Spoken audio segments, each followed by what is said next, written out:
The following is a UTV-44 sports production.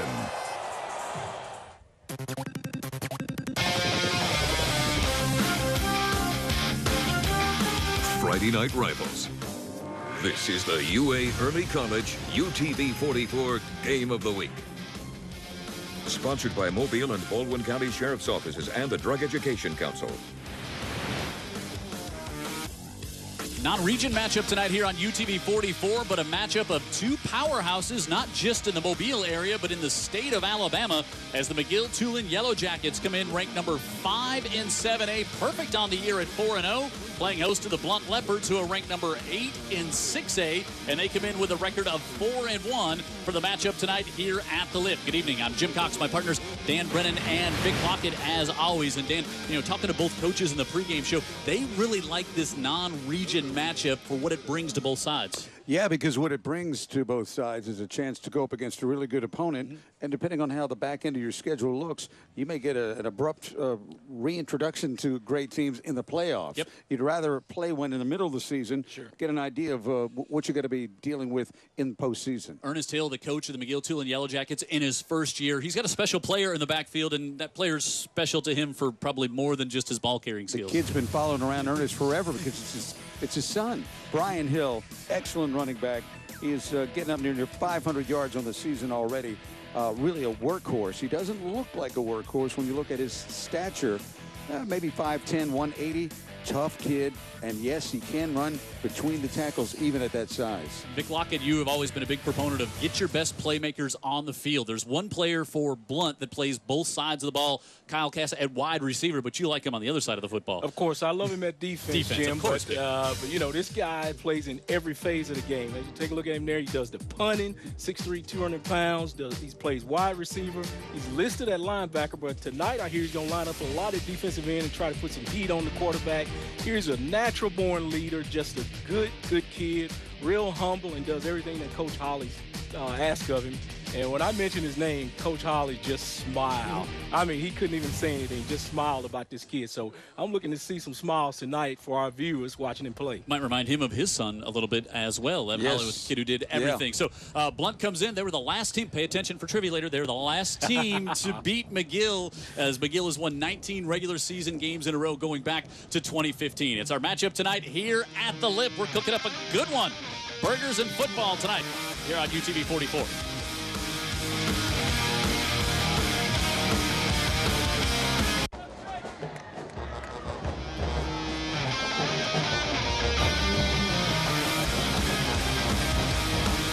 About ready to get started. McGill won the toss. They deferred. Blount, their band going to want to cheer if their Leopards get the ball first. Let's get down to Tara. She's on the sidelines. Good evening, Tara.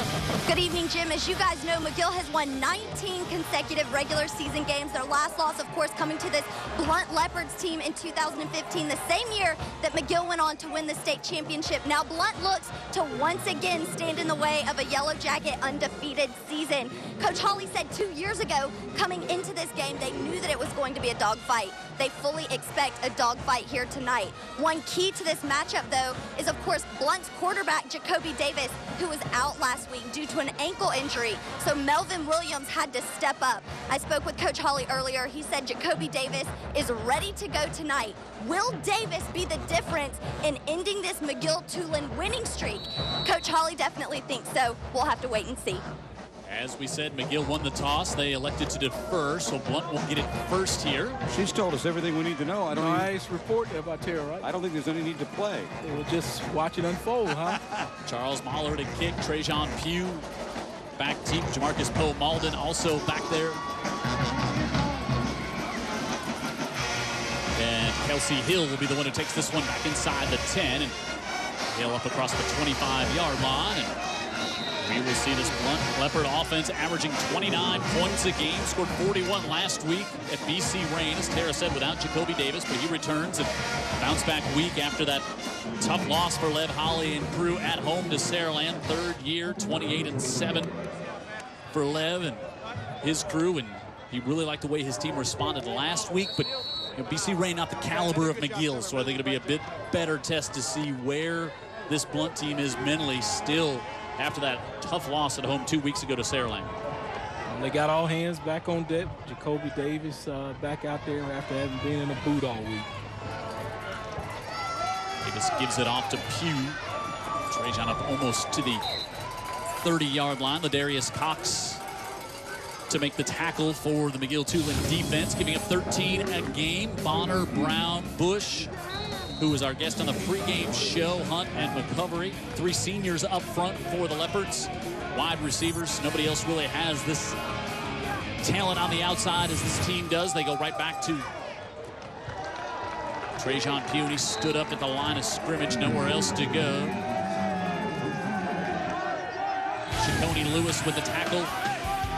Rogers, Cox, and McLean, Trice, Ruggs, Heights, and Brady. Shakoni Lewis up there starting as well. Guerrer and Bennett, who had those 3 picks to open the season. Massey and Reese Jackson in the backfield. This McGill-Toolen defense. They beat Foley last week 35-13. This is Blount's just their 2nd game on the road so far this season. Starts 3 in a row, and in the backfield, nothing doing. Pugh bottled up immediately.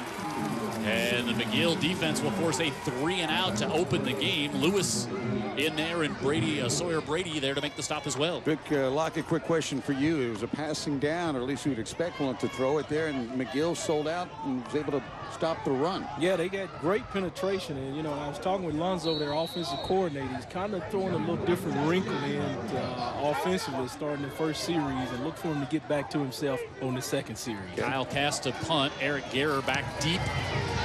Good pick by Cass. Guerrer will take it at the 32. Looking for a block. Ball came loose. Ripped loose. Still on the ground. Recovered by the Leopards. Falling on it is Sidney Collins. And the Leopards force a turnover on special teams. Special teams been a big part of McGill's success. Well, the term sudden change now is in vogue. Absolutely. This is sudden change. Is Garrett. This is Guerrer, right? Yes. They do have 2 number 5s, yeah, just do. for the viewing audience to I think in on that. I think it was Tony Overstreet, the linebacker, who reached in there and ripped it out of Guerrer's hands, and a rare miscue for Eric Guerrer. And now we have Blount's offense with a fresh set of downs at the 39 of the Yellow Jackets. You take the big strike. A lot of people like to do that after a turnover, especially this part of the field. Does Blount like to throw it downfield occasionally? Yeah, this is like in the script. Oh, now not ready for the snap, and it rolls all the way back. There's a whistle. Wow, it's like the Leopards broke down some Chicago Bears game film from last night. Wow, so fortunate for a flag. Yeah, maybe had some motion that would kill the play. Wow, because quarterback wasn't even expecting it and didn't even hustle because he knew something. No, I don't think he ever saw it. I don't think Jacoby Davis ever saw the ball go by him. I think he heard the whistle or something and knew it was just a dead play before he even got it going. Wow. Because he totally he didn't even react when the rest of his team was reacting. Didn't get the call, but 5 yards before the snap against the Leopards, and that's the best penalty they'll have all season. And look at McGill putting everybody up on the line of scrimmage. No, I still this think isn't somebody I would be daring. Would you think, Dan? Well, they're daring him, so let's see what happens with these fast wideouts that like to go deep. Cass in the slot. Davis steps up, has time. Now he's going to pull it down, and Jacoby Davis makes a move and takes a huge hit up at the 38-yard line as he was met by Nick Ruggs. And the 6', 15-pound linebacker put a big hit there on Jacoby Davis, saying, well, welcome back to Friday nights, my friend. Yeah, Davis made a move on linebacker Christopher Heights, but could not get by Ruggs.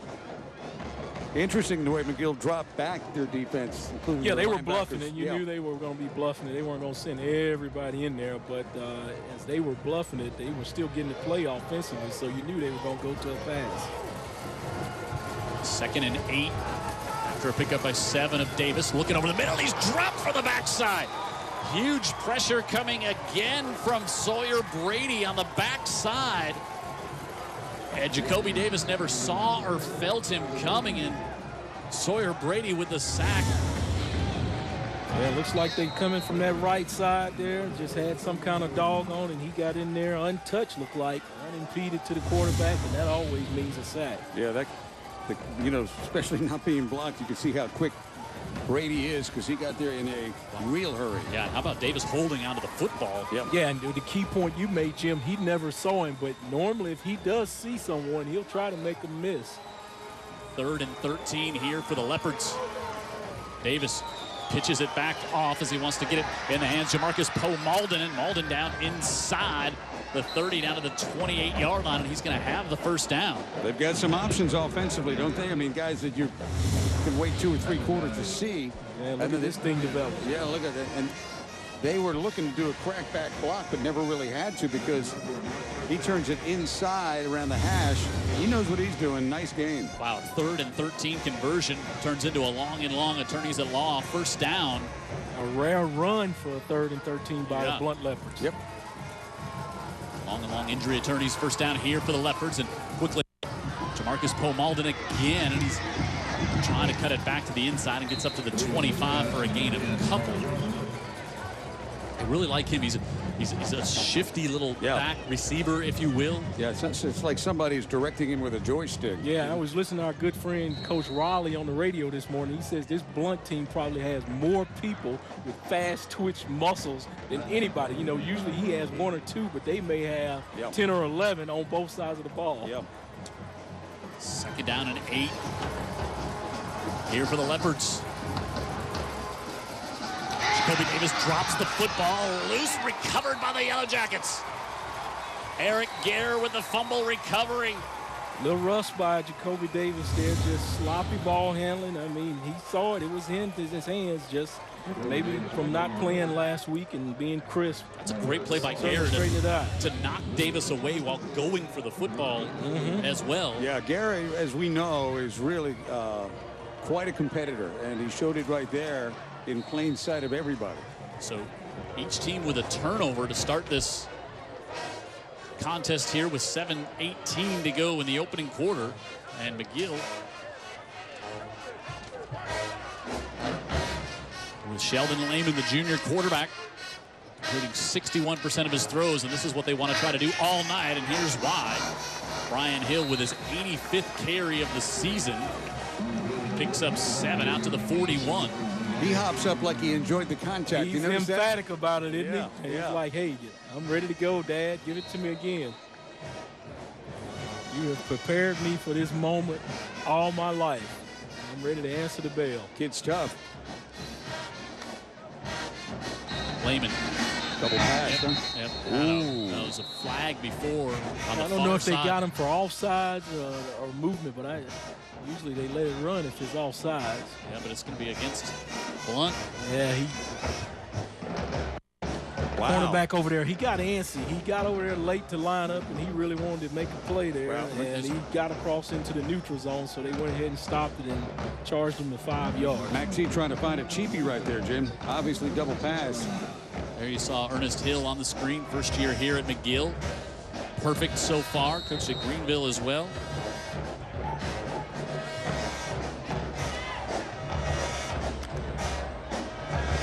Out of the backfield, they get it off to Hill, and yes, that is his son. He's across midfield up to the 49-yard line, and 8th reception out of the backfield for Brian Hill. You know, it looked like a simple enough play, but the fact is, a lot of those quarterbacks that don't make that throw correctly or right. He laid it out there with good touch and in good shape for Hill to turn upfield. McGill-Toolen with 4 starters up front, including Trey Simpson, a 3-year starter, and Philip Rem right next to him on the right side, another 3-year starter.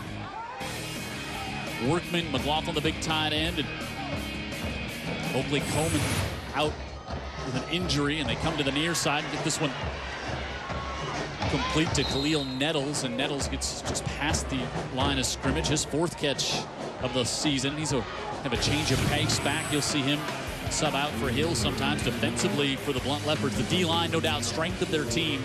Martin, Dumas, Green, and Mickles. And then you got the linebackers Cass, Lindsey, and Cameron Johnson. They got some players in the secondary too, Norwood, Williams, Hill, and Petway.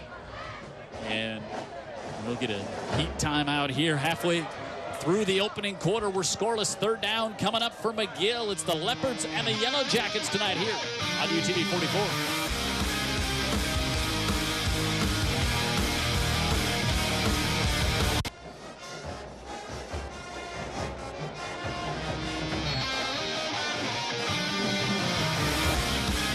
Cox, Dan Brennan, Vic Lockett, Tara Reeves on the sideline, Jared Kihas in the truck, and our entire UTV 44 crew here tonight at the Lip. 3rd and 4 from the 48 for the Yellow Jackets. Blitz coming. Lehman rolls out, and he's going to be dropped by Kyle Cass all the way back at the 35-yard line. You see who's with Cass. I mean, this is two of the best athletes on the field to play, both chasing down that young quarterback. Yeah, that was the plan. As I told you, they said they're going to play him at defensive end, and they're just going to see if they can block both of those guys on both sides of the ball. Not being able to take one or the other away by having both of them come upfield from that corner. 12-yard loss on the sack.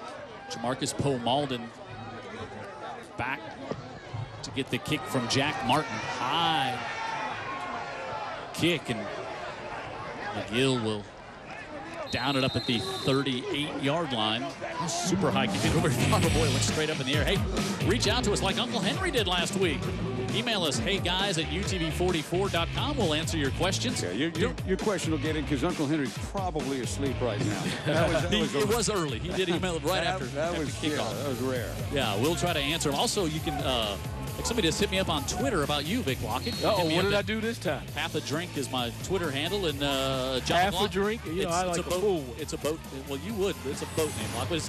John McLaughlin says, tell Coach Lockett to keep showing the love for Turner McLaughlin, number 7 tonight for the Yellow Jackets. Thanks for the support of high school football. So thanks, John, for checking in with us on Twitter. We'll have to spotlight Turner, and when he makes a play, we'll get him lit up. Trajan Pugh straight up the middle, and he's going to be pick up 11. That'll be a long injury attorney's first down for the Blount Leopards. Sputterbug. How about a tip of the cap to our pregame guest, Jarius Bush. Great kid, center on this team, and he opened that one up for him. He was right in the middle of that. Go to Southern Miss, which made Jared Kihas very happy. Pugh stood up after a gain of 1.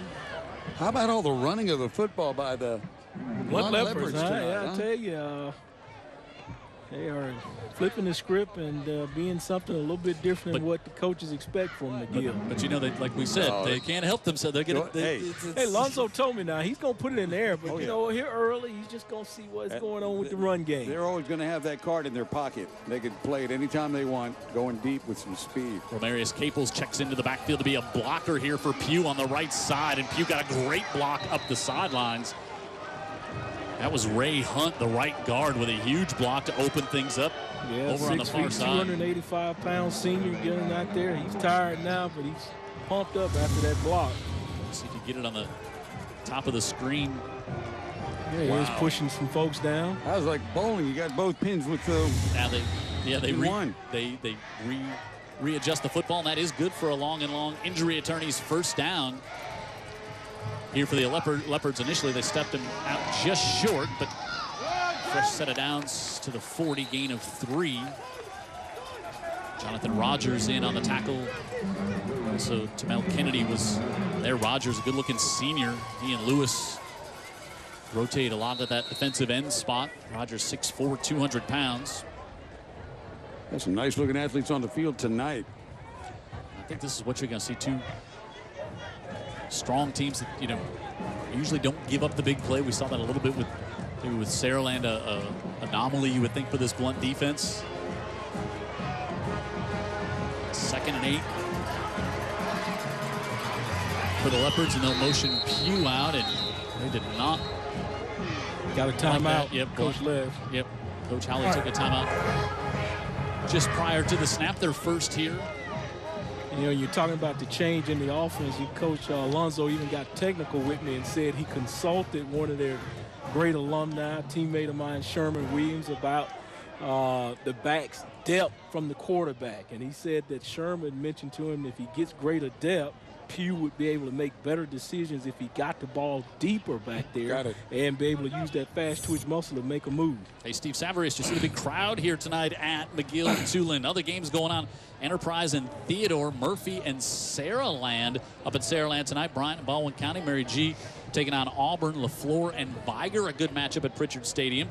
Gulf Shores hosting Faith Academy, BC Rain and Williamson, and then really close one, Thomasville and Jackson. That's a pick 'em. That one's, you don't know who to favor in that game. Such an even matchup.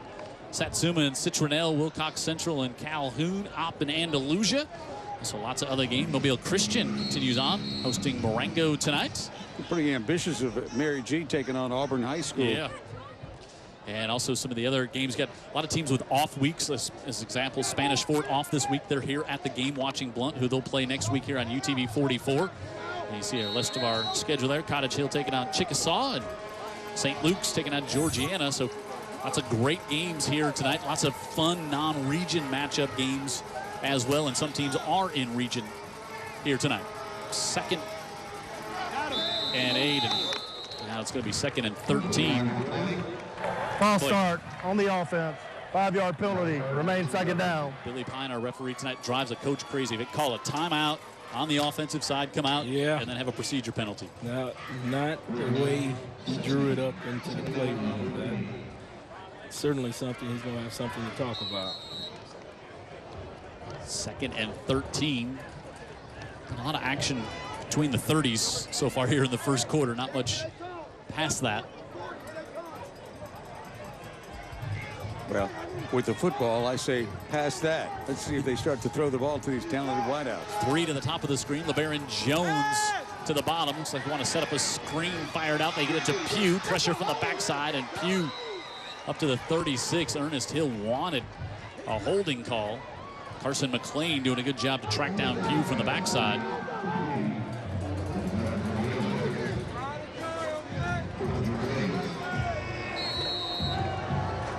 Pickup of 7. Now 3rd and 6 for the Leopards. Screen was set up nice, but the good hustle by McGill spoiled it.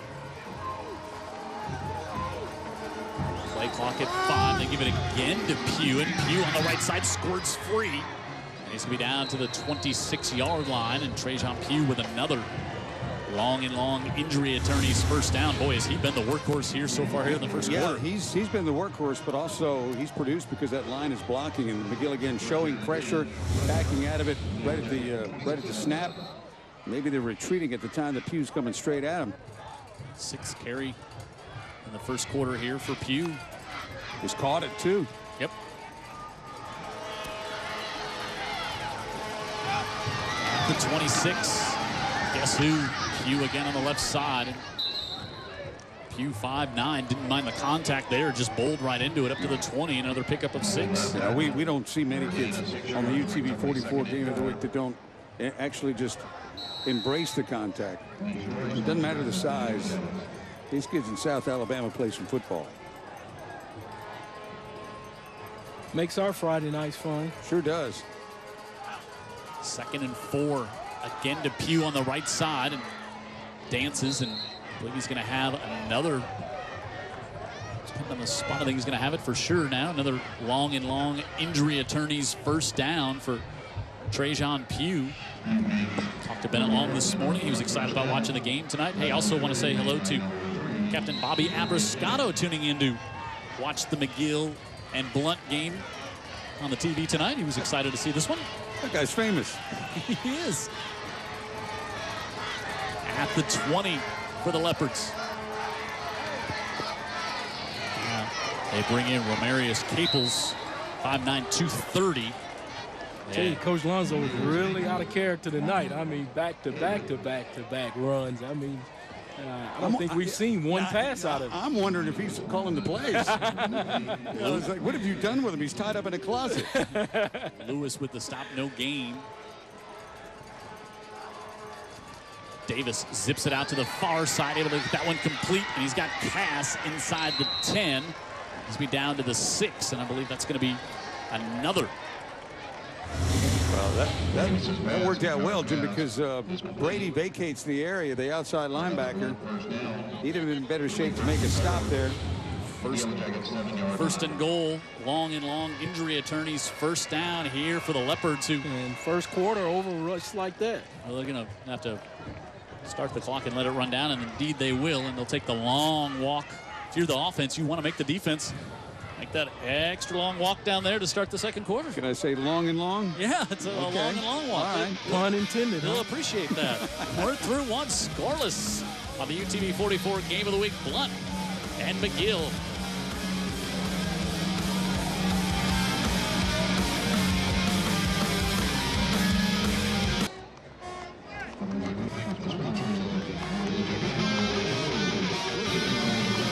Jim Cox, Dan Brennan, Vic Lockett, Tara Reeves on the sideline, Jared Kihas, our producer here tonight, our entire UTV 44. You know, the crew, they complain when they get a little rain shower during setup during the day. Then they complain today they didn't get a rain shower. You know, so they gotta decide what do they want on it. Well, as much as they do to make me look decent on TV, they can complain all they want.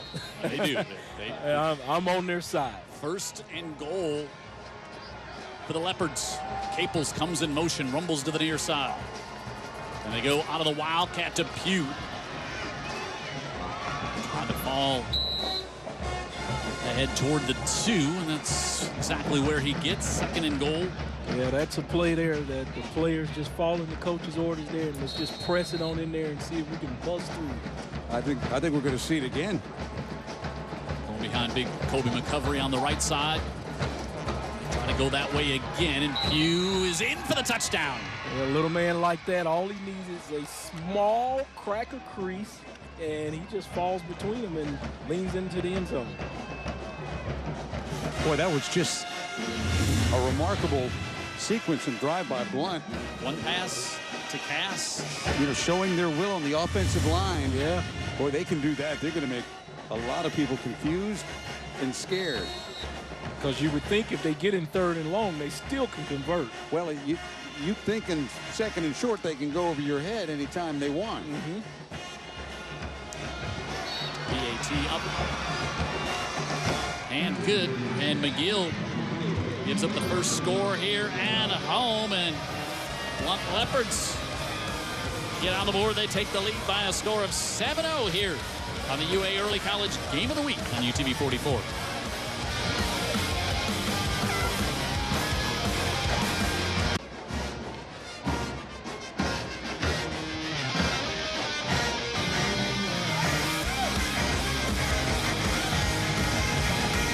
Leopards on top by a score of 7-0 here on McGill.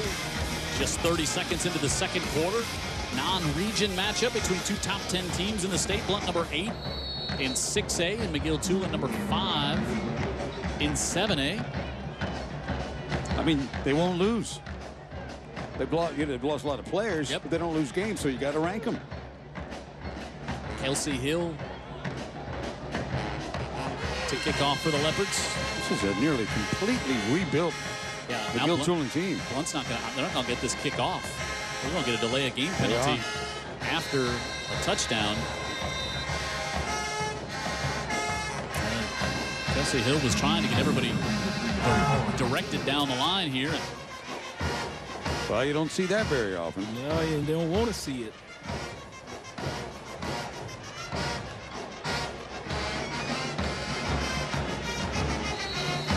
Yeah, they have got to clean up those little tiny mistakes like that, because against a good football team that's well coached and play like McGill plays together, they'll make you pay. Kick to the near side, and the Yellow Jackets watch that one. And in addition to that, they kick it out of bounds and going to give McGill excellent field position from backing it up, then kick it out of bounds. Let's go back and look at some of the big plays on that drive there. They're going to feature a lot of this guy, number 6, Trajan Pugh. Really the workhorse on that drive in the entire first quarter, and the one pass to Kyle Cass complete there, and then out of the Wildcat it's Pugh, and like Vic said, you just need a little crease if you're a little back like that, and Pugh in for the touchdown. He had 3 last week, and how about a 10-play drive, takes off a little more than 5 minutes on the carry. And you can call those plays, but if the offensive line and your wide receivers aren't blocking, those plays aren't going to work. McGill quickly up to the line of scrimmage here. Lehman gives it off to Hill, and Hill up to the 46-yard line. Nice gain of 5, because it looked like that was not going to have much going on the right side there. I thought they would have got the ball initially a lot further up the field. I think because it went out of bounds at the 41, they took the kick where it went out at the 41. So the offensive team can elect to do that. Yes, because where it goes out of bounds at that spot. I learned something new here tonight, Dan Brennan. There you go.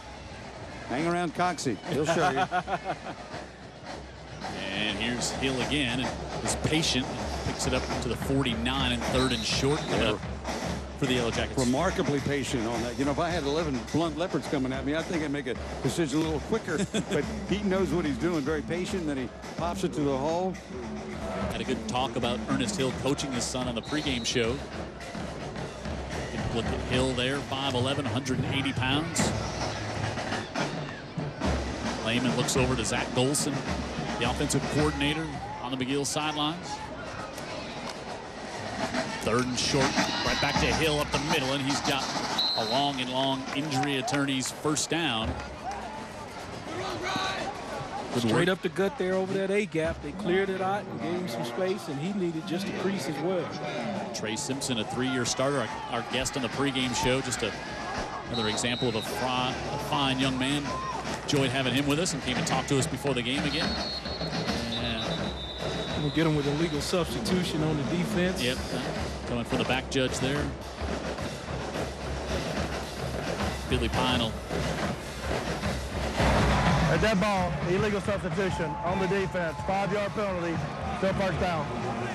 Might be a trivia question at some point. Hey, when we talk about the most tanned referee that we see all season. Say, do you know Billy? Looks like he spent some time out on the boat. Maybe he was a guest of Jim Cox. There's a rumor it's just a spray tan. I can't confirm that, but Hill grabbed and drug back as Cortland Martin was trying to rip off an arm or the ball, whichever came free first. He would have taken both. Boy, he's just a junior. I mean, how hot a prospect will he be next year? Yeah, ceiling is pretty high for that young man. 2nd and 5. Sheldon Lehman, you talked about that throw he made earlier, Daniel. He's not the most flashy quarterback, but really has done a good job here. Just a junior for the Yellow Jackets, and Hill tried to sneak behind Martin, who's tangled up there, and gets a couple in 3rd and short again coming up. A quick assessment, sorry Jim, but would be that I think that McGill has got to run the ball, because I don't know exactly if they're built to be able to do a whole lot in the pass against this Blount team. Blount can hurt you with the pass and hurt most anybody. McGill has got to establish this run. Boy, Blount puts everybody up on the line of scrimmage, and Cass dives in to make the tackle, but not before Brian Hill picks up another long injury attorney's first down. They had the box loaded there, Vic Lockett. So we're going to have a night of 8 yards and cloud of dust here by your prediction. Yeah, I mean, I don't know if we're going to have that. I mean, right now we're looking at Michigan, Ohio State, 1972, but that's okay. A year after I was born, I was interested in more bottles than those two guys. Well, I was wide awake and staring at the tube. Quick pitch on the inside and up to the 21. Yard line goes. Charles Mickles did a good job of turning that thing inside at that defensive end position, but his compadres weren't there to make a tackle for the loss. So bring good sound defense, but you got to do it all across the board with good fits. They bring Reese Jackson in from the defensive side of the ball on offense, and he'll come in motion again. They fake to him and go to Hill, and Hill with a high step in the backfield, and he's going to have another first down up to the 22-yard line for the Yellow Jackets. Some misdirection in the backfield. It's a long injury attorney's first down. Well, what they did there is they isolated Cortland Martin, put him in no man's land there, because with the reversal in the backfield, he just was caught flat-footed and couldn't do anything, because he had to look out for the quarterback keeping the ball, but then the back just goes underneath it. 1st and 10 from the 22. Hill right up the middle again, drives forward, takes a big hit up near the 11.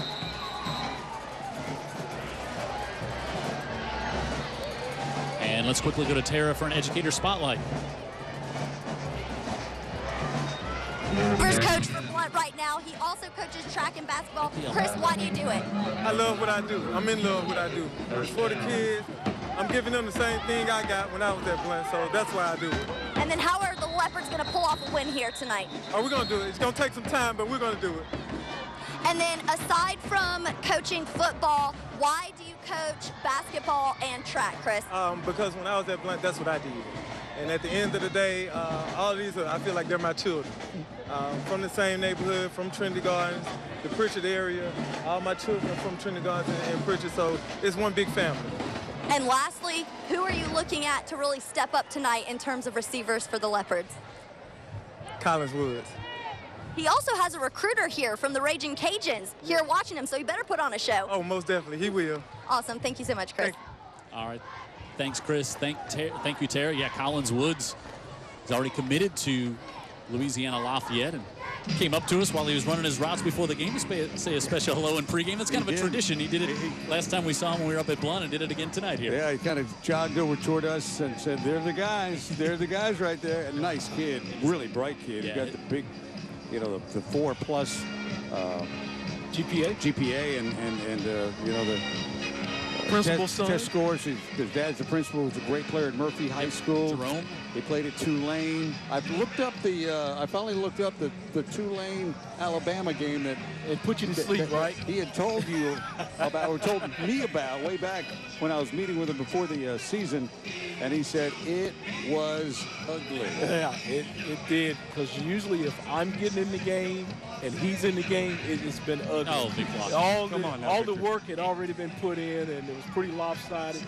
We go out there and clean up the trash. It's a blackout here tonight at McGill. You see the student body dressed in black and a lot of the fans here as well. So 1st and 10 from the 11. Hey, got more folks checking in, watching the game. Ty Thompson over in the on the Eastern Shore, cooking some burgers and watching UTV 44 high school football game tonight. So thanks, Ty, for joining us. Well, after the sun went down, Ty. I think we do have a very nice evening. A little breeze. You know, it's warm, but it's all right. 1st and 10 from the 11, and a big shift, and now they'll go heavy to the near side. And they'll give it to Hill, and guess what side he's going to? And he's got a hole on the left side, and Hill is in for the touchdown. Yeah, they did a good job walling off Cortland Martin, coming right at him, and they got him walled off, and he just went right off the butt of that wall, almost untouched until he got to the end zone. Huh? Yeah, I mean, this is drawing attention to where you're running the ball. It's not a deception play. They just put everybody over there on that side of the line of scrimmage and say, this is where we're going. And Blount couldn't stop it. The Yellow Jackets answer right back. And now, yeah, they're going to test them and see if they're going to adjust to the water bucket play, we used to call it. And if they do adjust, then they just come back in for the regular PAT. Chase Mahler on for the PAT to try to tie it.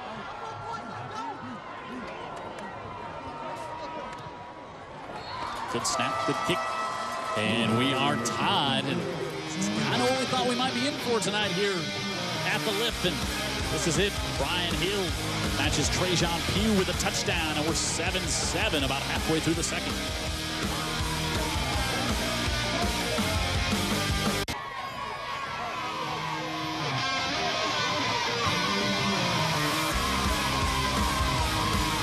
McGill-Toolen cheerleaders happy after that touchdown run by Brian Hill to cap off a Mobile Regional Airport scoring summary of 10 plays, 59 yards. A little over 4 minutes on the clock.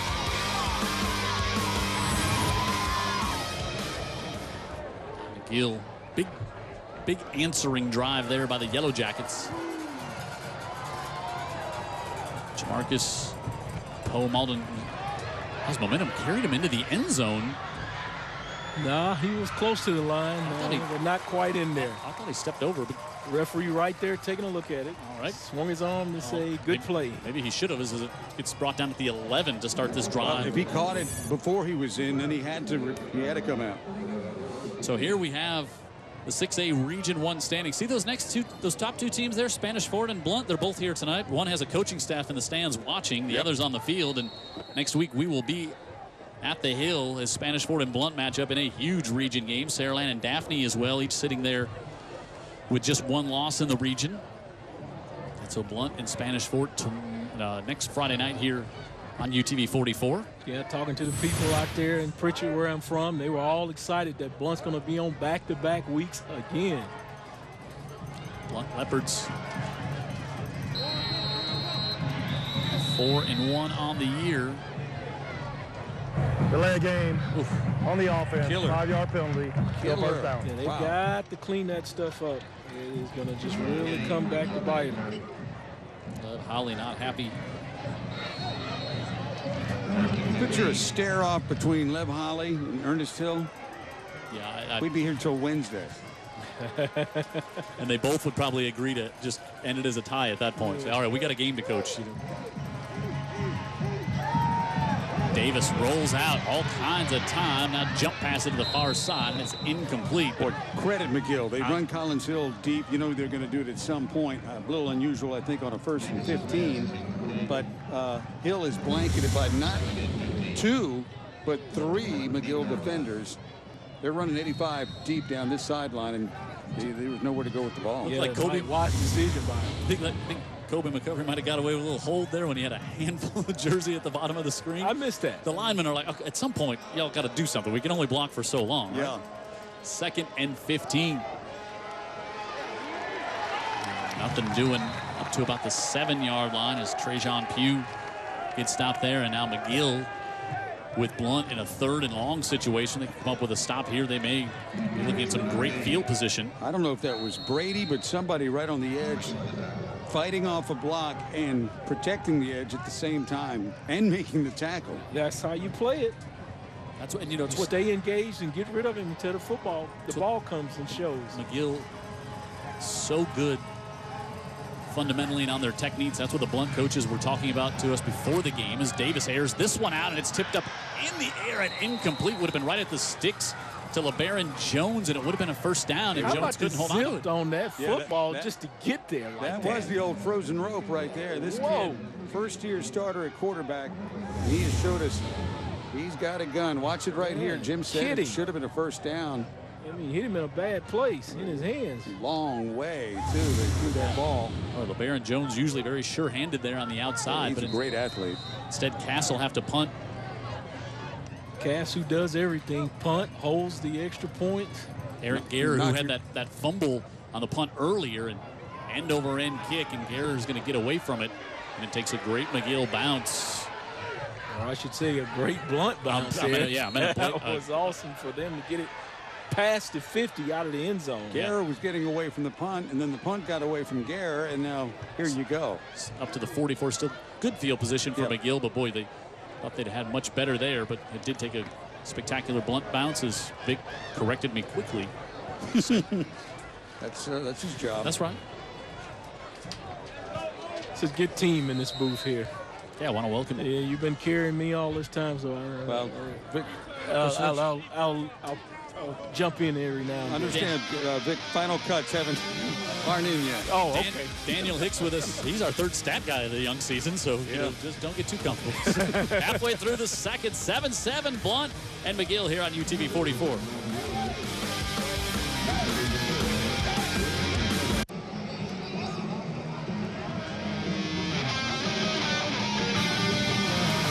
UTV 44 game of the week here tonight at the Lip, exactly halfway through the 2nd quarter. 7-7. McGill, good field position up at their own 44.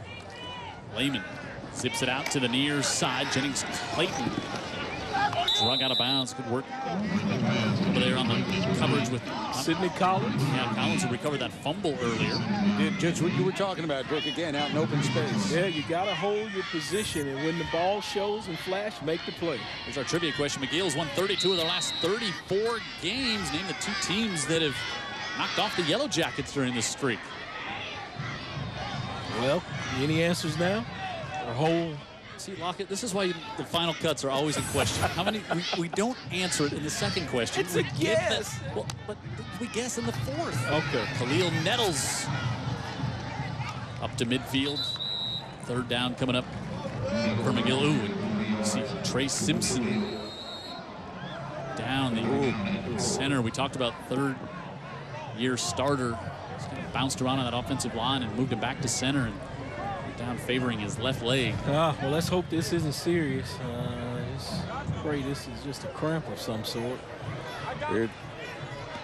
That's not how he's acting, but let's hope for the best. We really enjoyed visiting with him in the pregame show.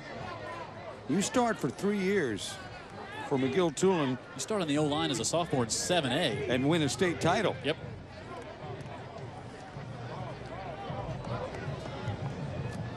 Both teams will head off to the bench. Let's see if we can see what happens to Trey's right at the top of your screen.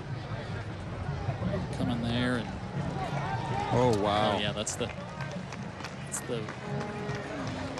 player runs up the back of your leg there. Yeah, and you're tell me, I've been there. That is very, very, put it lightly, uncomfortable. The hit on the outside of the leg, and seems but walking off mostly under his own power there. So good work, but now we'll see. Well, that is a positive sign. He is coming off at least on his own feet. Boy, that's pretty uncomfortable defense to stick in a new center against. Yeah, so Timothy Pitts now comes in at center for the Yellow Jackets on 3rd and 4. Lehman with time fires, and he's able to try to come to the near side and unable to hold on to it was Zach Workman. He was going to be right at the sticks. And good work, Josh Norwood, the senior, over there on the coverage, and McGill not going to be able to take advantage of the good field position here, it doesn't appear. Alvin Dempsey's DBs are looking good tonight. Yeah, that was very good defense. They took away the little shovel pass, the little rollout pass, and then where the ball was completed, the cornerback just comes up and makes the play. Physically. Mm-hmm. Wilson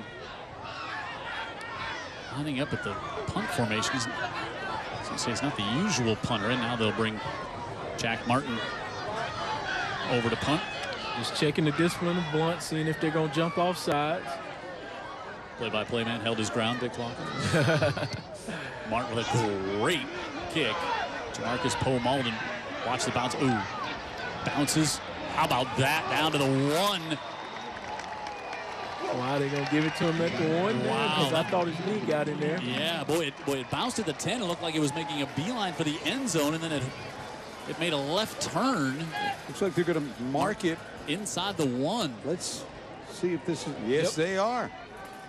Well, do you think Lonzo Johnson is now thinking, I got all this green in front of me? Well, he first down. Tried that down here on the 1st and 15. It didn't go so well. We'll see. Our UA Early College Game of the Week brought to you by the University of Alabama Early College. Alabama, the name of the state. Yes. I was waiting for Lockett to chime in. With that roll tide? That's usually what happens. There you go. Thanks, Dick.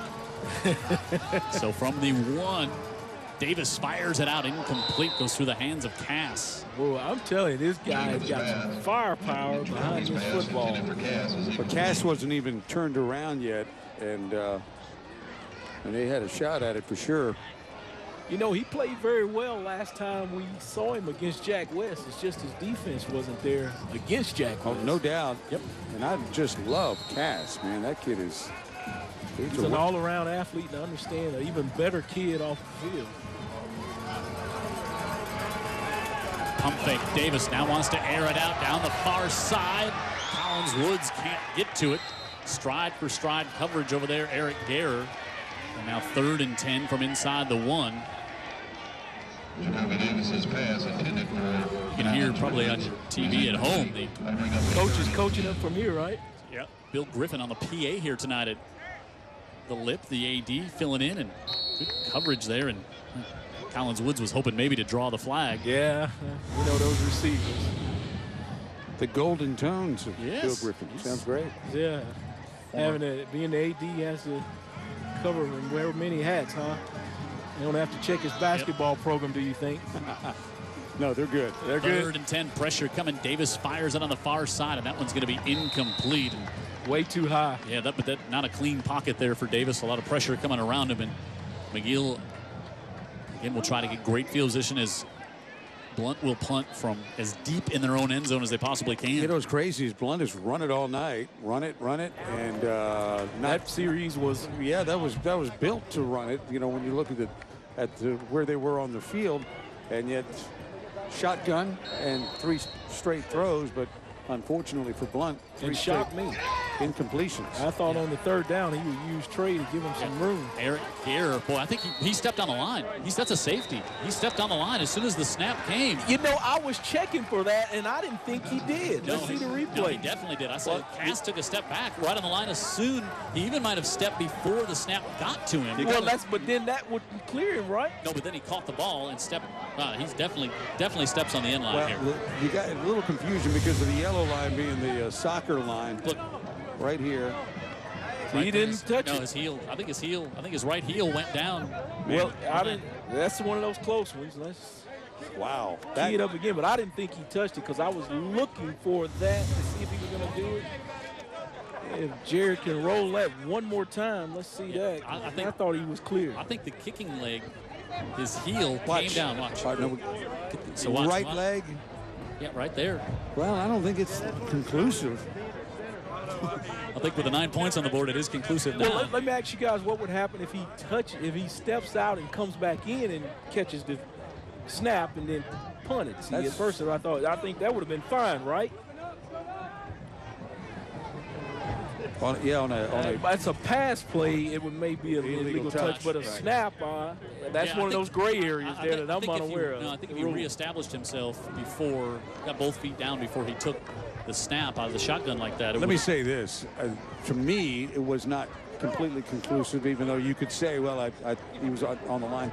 That's a big 2 points. Yep. That's a big spin in this game because now McGill is going to get the ball in good field position, which they were about to anyway, but they're going to get the ball plus 2 points. Yeah, and the official was right there, looking right down the line, so he had probably even a better look than we did. And I'm sure he was like me, looking at that to see to make sure he stays in, because that's the first thing I thought of when he got that punt deep back there. All I'm saying is that was not obvious, and we watched the replay. It wasn't to me. It may have happened. I agree with you. It wasn't 100%. No. Kelsey Hill, the straight-on kicker. You don't see much more in McGill with Khalil Nettles into Blount territory to the 42-yard line. But you're right, Dan. I mean, it's 2 points. Great field position. Could be a huge momentum swing here in this game. Hey, Fusakli's chicken finger trays of 50, 100, 200 are call and say, I want the locket. I'll take it. 300. Right up. Got an 8 o'clock kickoff tomorrow night. That'll be perfect. Best lemonade in town as well. Order your trays for your football party or just for an evening at the Lockett's house. Hey, Jim, you know they've got these gooey fries now. I know you've never seen or heard of them, but I'm telling you, they are. I ate Fusakli before the game. Before the game, Tara said, I didn't think you ate that. Meaning fried. It wasn't the Fusakli thing. I said, no, Lockett doesn't know me. Big shout out to my brother, Minister McCall. He checks in and he says Hill did not touch the line. He's looking at the replay. Cass, the punter? The Cass punter did not is there any touch chance the Hill. He's watching the game with maybe some purple glasses on the TV, Vic? Is there any chance he's looking at it? Well, he's not from this area, so I don't know. Okay, he's more of a Davison. His kids went to Davison. Okay. Good man regardless. Lehman, time, zips it to the near side. He's got it complete for a first down. Zach Workman with his 11th catch. Make it his 12th catch of the season, now second tonight. He's not flashy, but he's accurate, and he's on time, and he knows exactly where he wants to go with this football. Flag up at the top of the screen. Illegal formation on the offense. 5-yard penalty. Still second down. Probably something like they covered up the tight end and he went out in the route. Well, they'll show you some formations. We've seen that tonight. And usually execute them well. Yeah. That young man has done a great job continuing the momentum here, Ernest Hill, and just these teams, the jerseys and the people inside of them change, but the winning and formality and the crispness of the offense and where we change.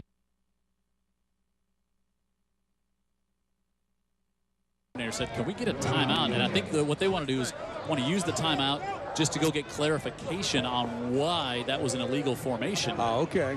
Which just in case they use it again later in the game.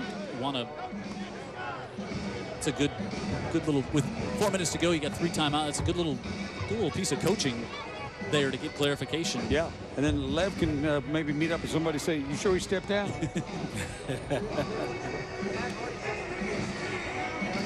And tell you about more of our great friends who bring us our UA Early College Game of the Week every week here on UTV 44.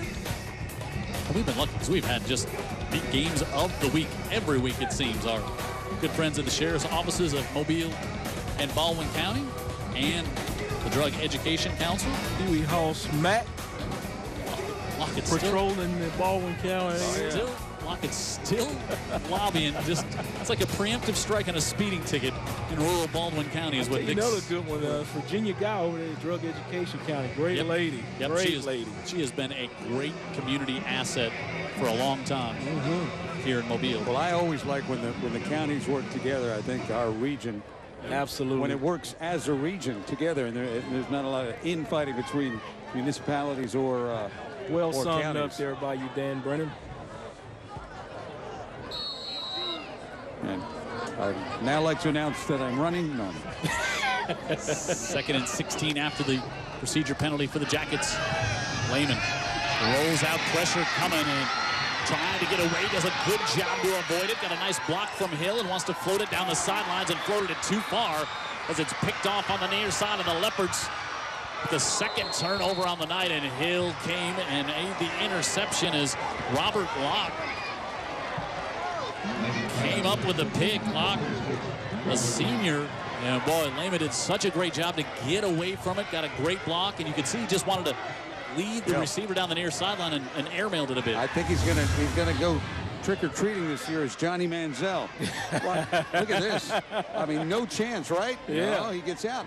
And he sees something. He directs his receiver to go, and then just too much air under it. Yeah, he wanted to get Turner McLaughlin, and then Locke came up with the PIT. Came up with the INT. Interception. Yeah, that's kind of a pick INT bad spelling mashup by me. Pugh up near the 40.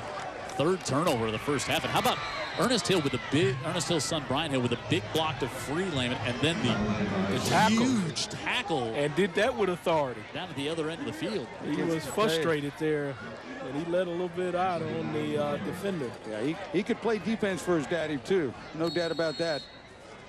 I love watching that kid play. 2nd and 9 for the Leopards. Collins Woods matched up to the bottom of the screen with Jacorian Bennett. Handed off up the middle, Trajan Pugh. And Pugh to the 45-yard line. Bryson Massey came in to deliver a big hit at the end of that one as Pugh was wrapped up. Third down coming up. 3rd and about 2 here for the Leopards as we're down to 2:45. Tell you what, Pugh does not believe in the first guy tackling him. No, he does not. Neither of these starting running backs do. Davis over Jamarcus Poe. Malden has the first down as he's knocked out of bounds right at midfield. That's going to be 15 more on the Yellow Jackets at the end of that play as well. As Poe Malden took the reception, was out of bounds, and then let's see the hit at the end of the play. That's going to add 15 more on it. I was interested in the zip on that pass to get it out there. I'm telling you. And that was Guerra, I think, just a little extra throwdown at the end Kobe of that Davis, tackle. he can deliver the football. After the play, personal foul on the defense, 15-yard penalty, the first down. Well, you're a scrappy dude when you do it on the other team's bench. All the way up to the 35-yard line after the penalty against Eric Guerra of the Yellow Jackets. And now Blount back in business with good field position.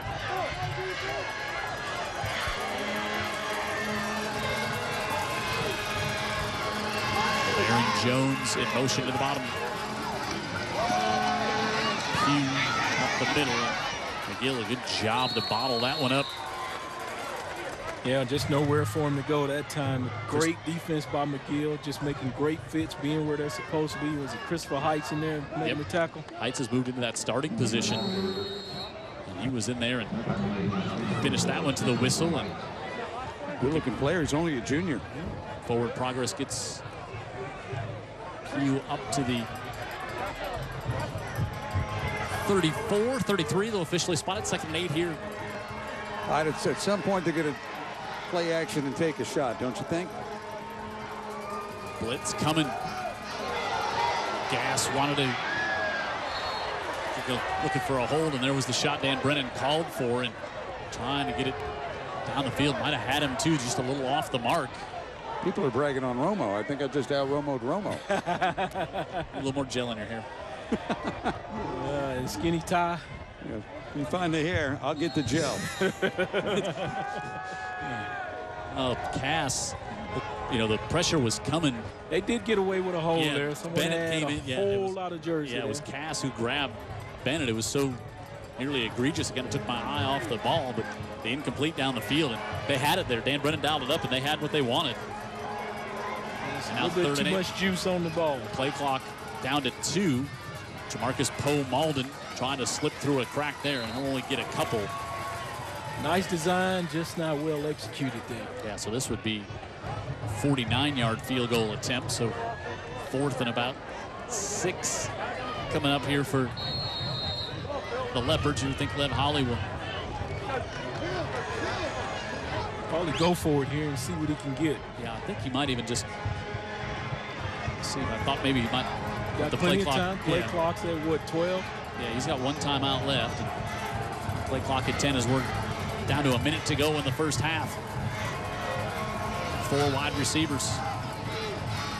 Davis trying to get him jump offside, and Lev Holly did just that. Took the timeout. Oh no, they dropped the flag. They may pick it up. Let's see here real quick. But the referee nearest Lev Holly, nearest to him, dropped the flag. So maybe he didn't get the timeout in time. Let's pick it up. Okay. Yeah, you kind of thought that's what Jacoby Davis came up there and was just trying to draw him offside. And usually when you see the coach standing right next to the official over there, that he's. It's not because they're they play cards. And I think the refs over there give him the benefit of the doubt too. Even if he's a beat late, they'll still award him the timeout, knowing the intention. Well, they tell them they're coming. The flag did come out. Yeah, that's just a formality. All right, hey, how about a couple scores to pass along? Murphy leading Saraland 14-7 right now. We'll get to some more scores here. It's 9-7 in favor of McGill in our UA Early College Game of the Week. Here on UTV 44, brought to you by Greer's since 1916. Also by Alabama Orthopedic Clinic. Bring you the player of the game each week. Theodore putting on David Faulkner at Enterprise 27-0. Bobcats. Cottageville leads Chickasaw 21-7. Auburn 38-7 over Mary G in the second quarter. Satsuma and Citronelle tied up at 13. Did you say Mississippi State already scoring on Auburn? Yeah, I thought they were going to kick off tomorrow.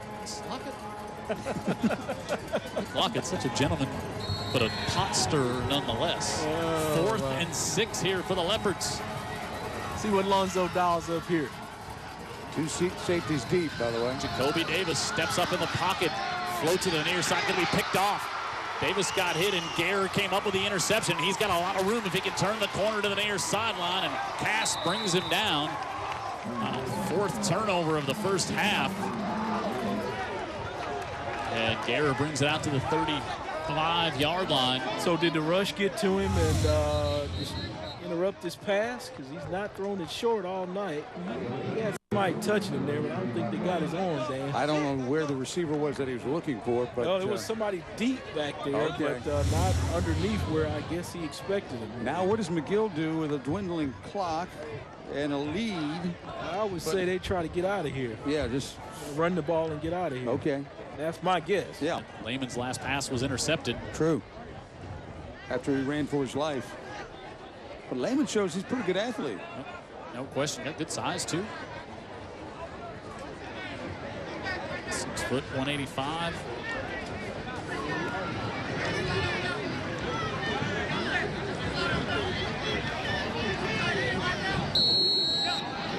Turner McLaughlin. Split to the bottom of the screen. Give it to Hill on the right side, and Brian Hill makes a man miss at midfield. And now this may change your thinking a little bit. As you got 2 timeouts remaining, 28 seconds. Now you're on the plus side of the 50. Well, Hill's fun to watch, isn't he? Yeah, especially when nobody for Blount is home there. I mean, wow.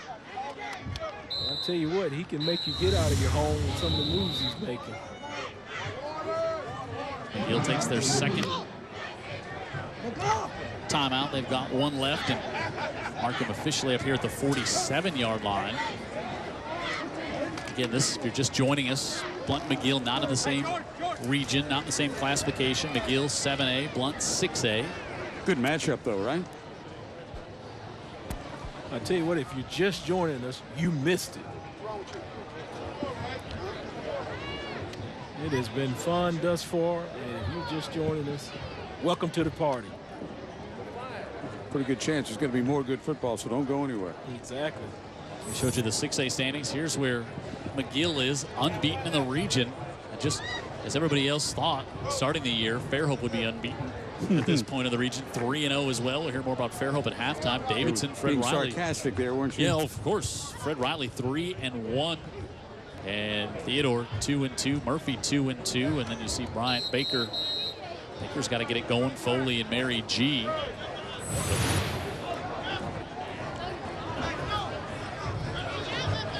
Talking about joining us, I'm pretty sure Miss Millie Fritz, I hadn't mentioned her in a few weeks, but she's probably been diligently watching and enjoying this. She's been texting me, Vic. She's been texting. She's been texting? Yeah. 80-year-old texting you, huh? Yeah. Nice, Jim. So actually, well, you told Millie loves not just you, but Dan and I as well. She loves everybody. She asked for Dan's number, but Dan wasn't comfortable giving it out. Hang out with Miss Fritz, no big deal. 47, Khalil Nettles in the backfield. High snap. Lehman fires. Boy, he put a lot of heat on that to Turner McLaughlin, and he's going to have the first down, so that'll stop the clock. Nice delivery by that young man there. Now he's in position to get to his goal line. Long injury attorney first down. So I don't think, let's see, yeah, you're right. They're moving the sticks now. It was right at the sticks. That's good piece of route running there by Turner McLaughlin to get right to the sticks, and then it's adamant about spiking that ball with two hands. Yep. Sheldon Lehman. Always loved Brian Billick when he says he dirted it. That was always his term. They really kind of turfed it here with the dirt. They save a timeout for their field goal kicker. You could say that in theory. Lehman now he'll roll out. Cass coming, and Cass slings him back down all the way to the 48. And boy, that's the type sack you see a quarterback hurt a shoulder on, because Cass had him around the waist and brought him down. You can see Lehman kind of has that feeling now. If you're McGill, you'll just let this one run out and go to the half. But Coach Hawley told me he's going to put Cass out there on that defensive end to make him have to block the entire defensive line. Good move. Yeah, it was. Martin's been quiet, but that frees up Cass to come off the other side. He made a big stop there, and as you said, McGill thinking, hey, we got a timeout, we're going to get in field goal position, take a chance at a long field goal here, and then the sack ends the first half. Let's go down to Tara. She's got Coach Hill. Tara. Coach, you've had some success with the zone reads. How has that helped you with blocking, given the size of Blount's D-line? Well, we just got to stay on our guys until the whistle blow. Blount's doing a good job.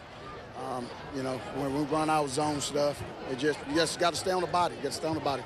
And you lost senior wide receiver Oakley Coleman last week to an ACL injury. Are you pleased with the way your offense has stepped up in his absence? Well, to a point I am. We can't just worry about one guy. It's just somebody else chance to step up and play.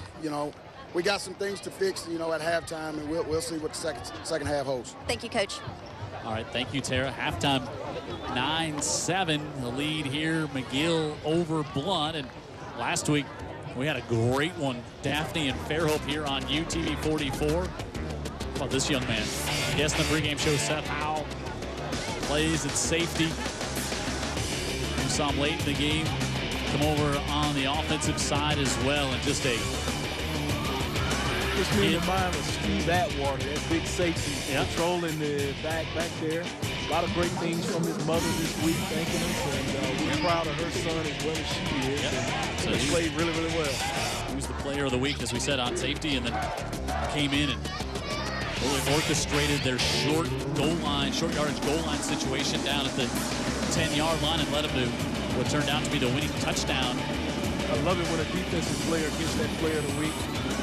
That's what wins championships. Tell you what, he really earned it. He had a terrific game. Yep, and was our guest on the pregame show as well. And tonight we'll have 3 choices to choose from. Maybe somebody on the defensive side of the ball. Go to UTV44 McGill-Toolen.com, and you'll be able to click on the Game of the Week tab, and you can vote as well. Brought to you by Alabama Orthopedic Clinic. 9-7 our score here at the half. McGill-Toolen with a safety to take the lead in that second quarter, and that's where we're at. We got the Blount marching band coming up right after this.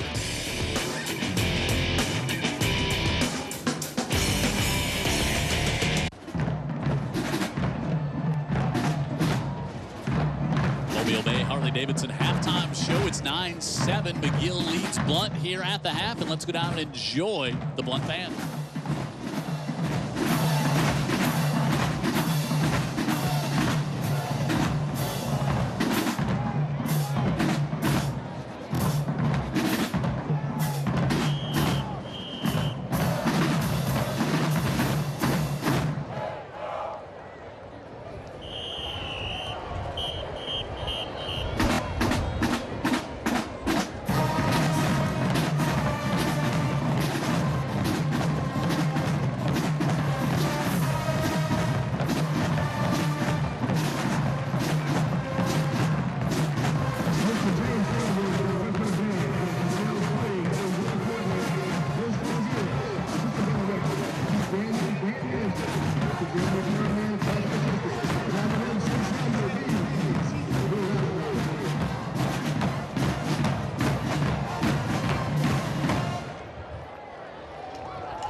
Halftime show here at the Lip. McGill leads 9-7, and let's send it down to their band.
Two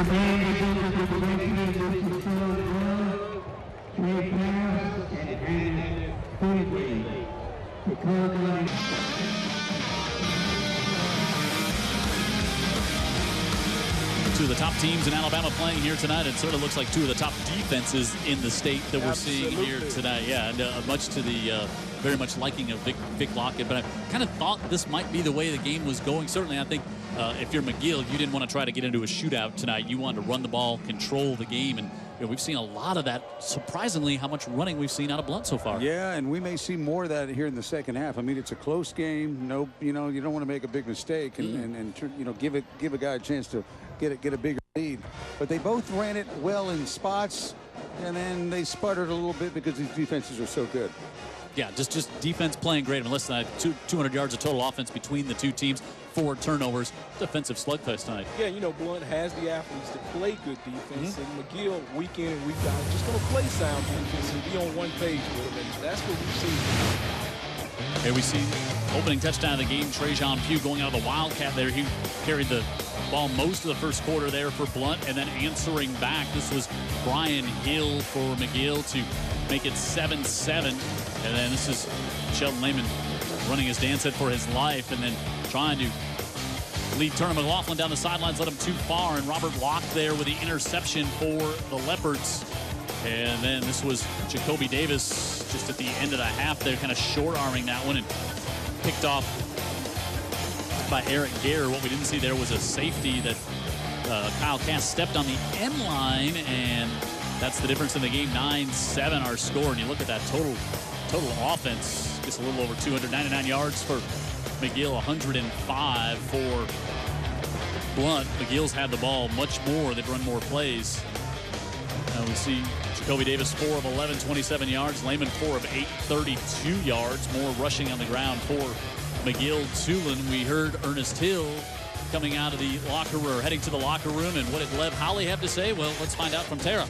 Well, he said he's pleased with the energy on both sides of the ball, but he said they really just need to put everything together. He said nothing McGill is doing to them, but they're beating themselves. He emphasized the turnovers, said that they have to clean some things up and then impose their will here on the Yellow Jackets in the second half. I don't know if you noticed, but defensive end Cortland Martin was slow coming off the field there in the second quarter. They were checking him out at the half. I asked Coach Hawley, he says he's ready to go here in the second half and get this win. Boy, guys, they're going to need him, and McGill has given him a lot of attention when they're on offense trying to isolate him in the first half. They have, and coincidentally, Tara, I did notice that, and I did think he was something he was going to shake off, so I was good in my assumption. But, yeah, you're right, Jim. They have ran right at him and just sort of walled him off, and it was a good execution. By the way, Trey Simpson, we saw the center leave. Vic pointed it out to me on crutches heading into halftime. The center was hurt. Yeah. Short kick taken by Khalil Nettles at the 18 for the Yellow Jackets, and he's brought down almost immediately at the 25-yard line as Travis Wilson in there to make the tackle. And you can see what McGill has done. Perfect on the year, the big win against Spanish Fort to open it up, then Davidson and Murphy. And you look at, who they've played so far, and so you start looking down their schedule, and you got the Theodore matchup, you got the Fairhope matchup late, and McGill is open. McGill had their open week 2 weeks ago, so they will play out the string here. But you look down the stretch there, Fairhope and Theodore could be two big ones in the 7A final picture. And here's Ernest Hill, his son Brian, trying to get out to the 37-yard line. He's finally knocked out of bounds there by Josh Norwood. They've had a better go at it with some of the read stuff where it's between the tackles. It's tough to get wide on this Blount defense. He caught the defensive end peeking inside, and he just bent it all the way back against the grain and got positive yardage, kicked the sticks. Long injury attorney's first down. It looked a little wobbly going to Hill in the backfield, and he's up to the 41-yard line. Speaking of McGill, one of their big alumni, Chad Gwynn, checking in with me. He and his wife sitting in looking at it. He's been under the weather a little bit, recovering from surgery, so he's got his feet kicked up, enjoying some Friday night football. Good for him. We wish him well. Gain of 3 on first down for the Yellow Jackets. Workman to the bottom of the screen, and Hill trying to bounce it to the outside and now spins around and may have gotten back to the line of scrimmage, but boy, tough to try to reverse direction against this team. Sidney Collins, the sophomore, who's played really well tonight for the Leopards on defense there. Yeah, big trap by Chase Walker there to trap one of the defenders there, but he still wasn't able to get away. No gain on second down, 3rd and 7.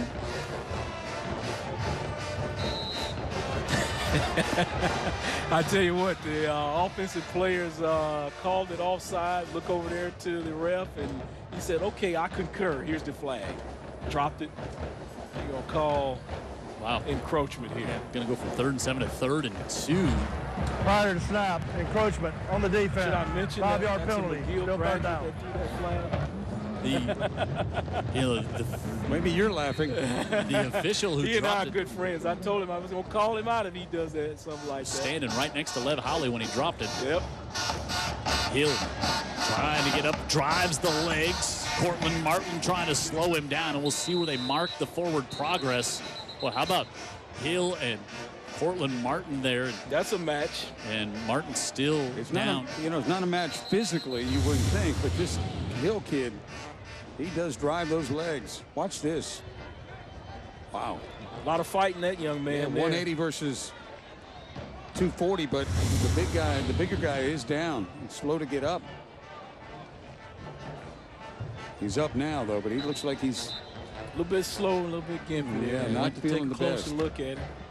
They're going to bring the chains over to measure as well. That's a tough spot for those officials to see where that forward progress was. Yeah, really is.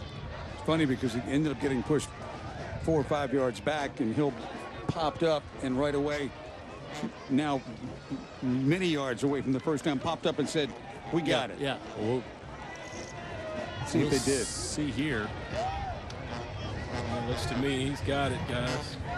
Yeah, Big stretch it out. No, just a bit short there. Let's see, I've got a bad angle there. How about that? 4th and a couple of chain links for the Yellow Jackets up on their own 48-yard line. How about this? I think you've been running the football. You got Cortland Martin, who just came out of the game. Run where he vacated.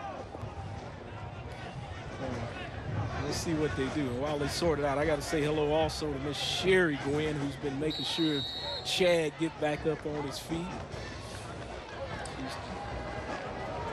Always got to mention Mama when we mention Papa. You better. Let's see if Sheldon Lehman tries to draw Blount offside. Remember, it was 3rd and 7, then 3rd and 2 after they got him, and now Sheldon Lehman all lined up, going to just try the old-fashioned quarterback sneak and puts the head down. And in the spot on the far side, it looks like he's going to, well, I think the initial spot, he certainly had it.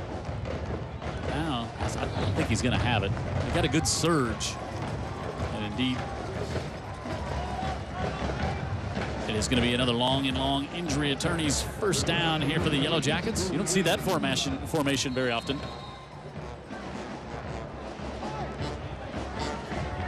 To get to the 49, and they got a football link past 49. Lehman rolls out to the right side, waiting for something to develop, sets his feet, and now throws it away. Tried to set up the screen there, but number 18 did a good job taking it away. Battling downfield, Donnie Brady. And let's go down to, that's going to be the league, I think might be the lineman downfield on that one, as he was 20 yards downfield. And oh, man, we got another Blount player down as well. let's go to Tara. She's got another educator spotlight. Tara. I'm joined with McGill's assistant principal, Blake Stein, formerly, though, Kansas City Royals pitcher. Am I correct? That is correct. But right now we're talking about some of the academic excellence at McGill-Toolen. Not only do you guys excel athletically, but also academically. What's going on? We've got a lot of good things going on in McGill-Toolen right now. We just found out we've had 2 perfect scores on the ACT. We've had 10 national merit students, 5 of which are semifinalists, 77 AP scholars. We've also had our physics team finish first in the private school division the past 5 years, and our Scholars Bowl team won all 3 of their matches this week. So we're off to a really good start academically. Off to a really excellent start, Blake. And then also, let's talk about some of the athletics. You guys have already won 19 consecutive regular season games in football. How do you guys do so well athletically? Well, it's a tribute to the coaches, to the kids. They put in a lot of time and effort. Our football team's doing well. Cross country's doing real well right now. Swim dive. Our volleyball team's doing an excellent job right now. And so our kids strive to be great in everything they do, and that comes from the top with our administration to our teachers, down to our coaches and our kids, and so it's just a great place to be. And then really briefly, I understand that you guys just opened a new state-of-the-art student center. Can you tell our viewers about that? Well, we had a new student center. We outgrew our old cafeteria, so we have a new cafeteria, new chapel, new bookstore, and just a great area for our kids to kind of sit and relax during the day when they get a chance and kind of take in what McGill-Toolen's all about. Thank you so much. Thank you for having me. And Blake, really, this morning about 10 o'clock, I happened to be on Lafayette Street driving by McGill, and he was walking out the door, gave me a big wave, said, "Hey, Jim." It was just perfect timing this morning. Yes. Sidney Collins was taken off on that last play, injured, and then we had some extracurriculars at the end of that play.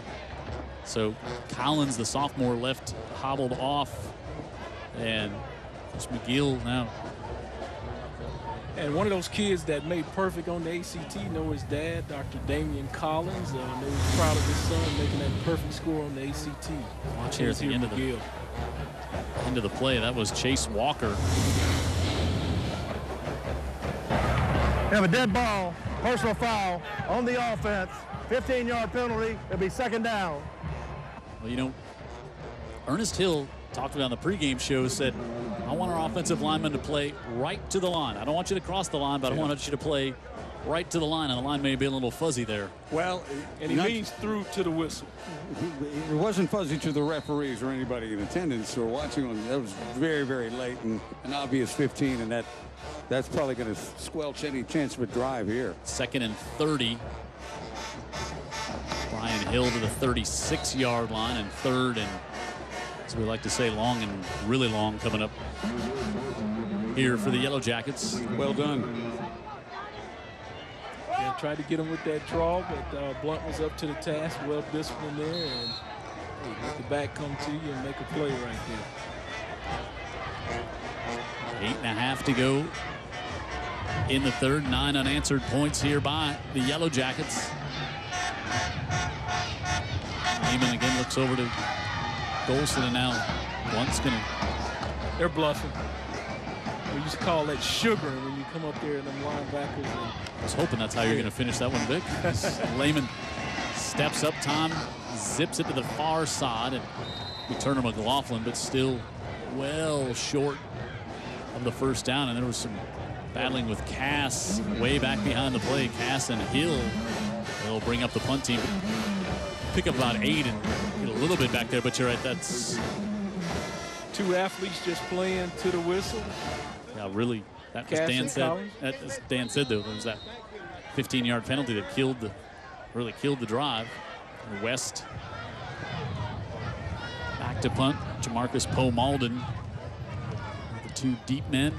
Big high kick, and Trajan Pugh will let it bounce, and Pugh will take it at the 8, and he'll be taken down there immediately. Yeah, he tried to save it from going any further deep, and made it turn out to be a nice little play since he secured the football. Had he made a mistake, bonehead play. Yep, exactly. Hey, by the way, one of our sponsors tonight, Thyre Cadell Law Offices, personal injury, car accidents, and slip and fall accidents, and Social Security concerns, and worker comp, including shipyard injuries. They do it all. Thyre Cadell Law Offices, proud sponsor of our UTV 44 High School Game of the Week. Hey, how about this score? Murphy leading Saraland 21-10 at the half. I'm not sure people saw that one coming. We thought the Murphy team was really on the rise and grinding forward to the 11-yard line. I haven't seen Romarius Caples carried a lot tonight, kind of that bigger back for Blount. I think at some point with Pugh getting all these carries. Here's the ball area. He gains 3 yards. 2nd down and 7. 3 yards there for Pugh. Alonzo sticking to his guns and running the football here early. See if he can continue.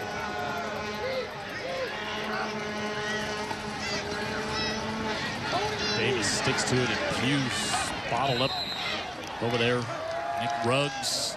And Pugh finding it tough sledding against this disciplined defense that McGill just showcases year in and year out. Let's go on to Tara. She's got a quick injury update on Cortland Martin. Tara.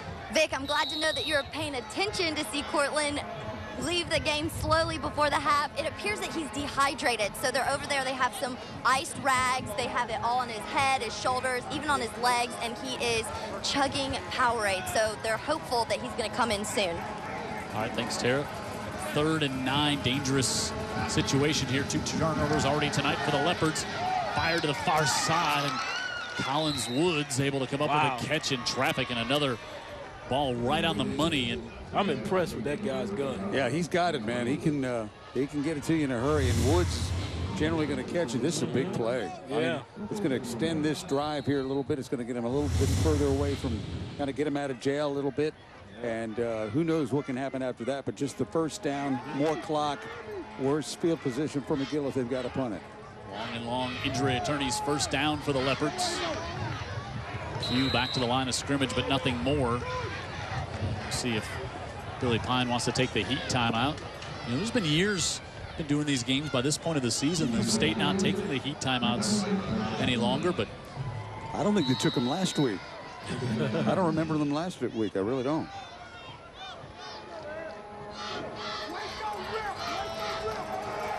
Second and 10. Davis far side. Gets that one complete. Kyle Cass with a reception, but good coverage over there. And Jared Kihas just saying that he talked to Billy Pine before the game and said it was up to the referee, his discretion, whether or not he wanted to use a heat timeout. Now, Dan, those simple little hooks like that Blount completes like that, against other teams, they'll make that DB miss, and it'll be a big gainer. But not against this disciplined McGill defense. Thinking the same thing. That was Sawyer Brady making a big one-on-one tackle on the outside.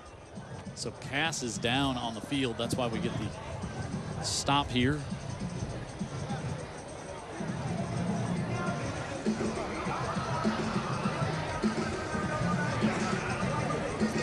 All right, we'll take a timeout with him. 5:19 to go in the third. Still 9-7 McGill leading Blount here on the UA Early College UTV 44 Game of the Week.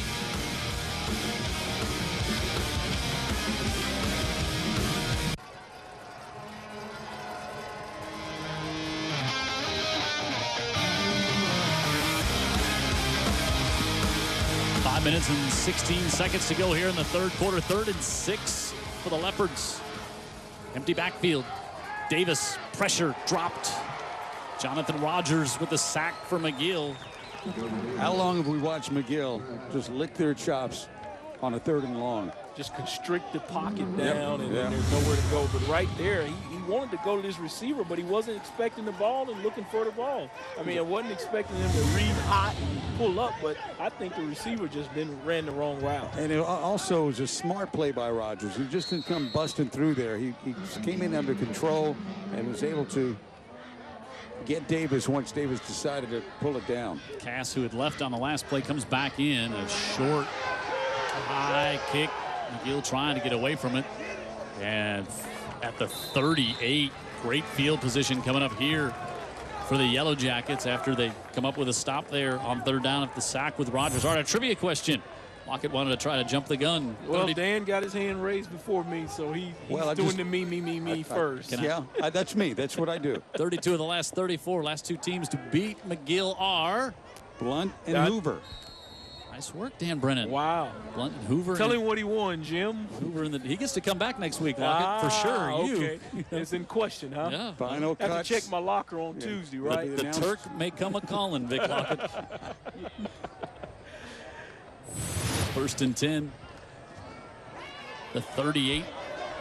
Khalil Nettles will pick up 8 on 1st down for the Yellow Jackets.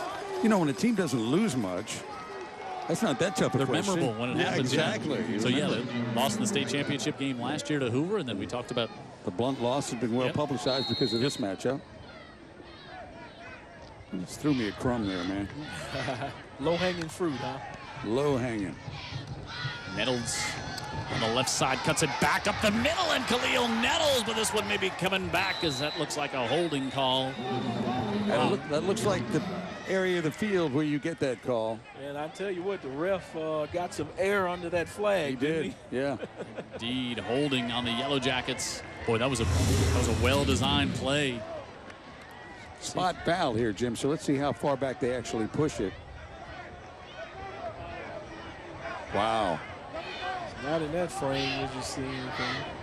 I think it was right at the start of the run is the only, and then you can see. Gee, man, that is a drive killer there.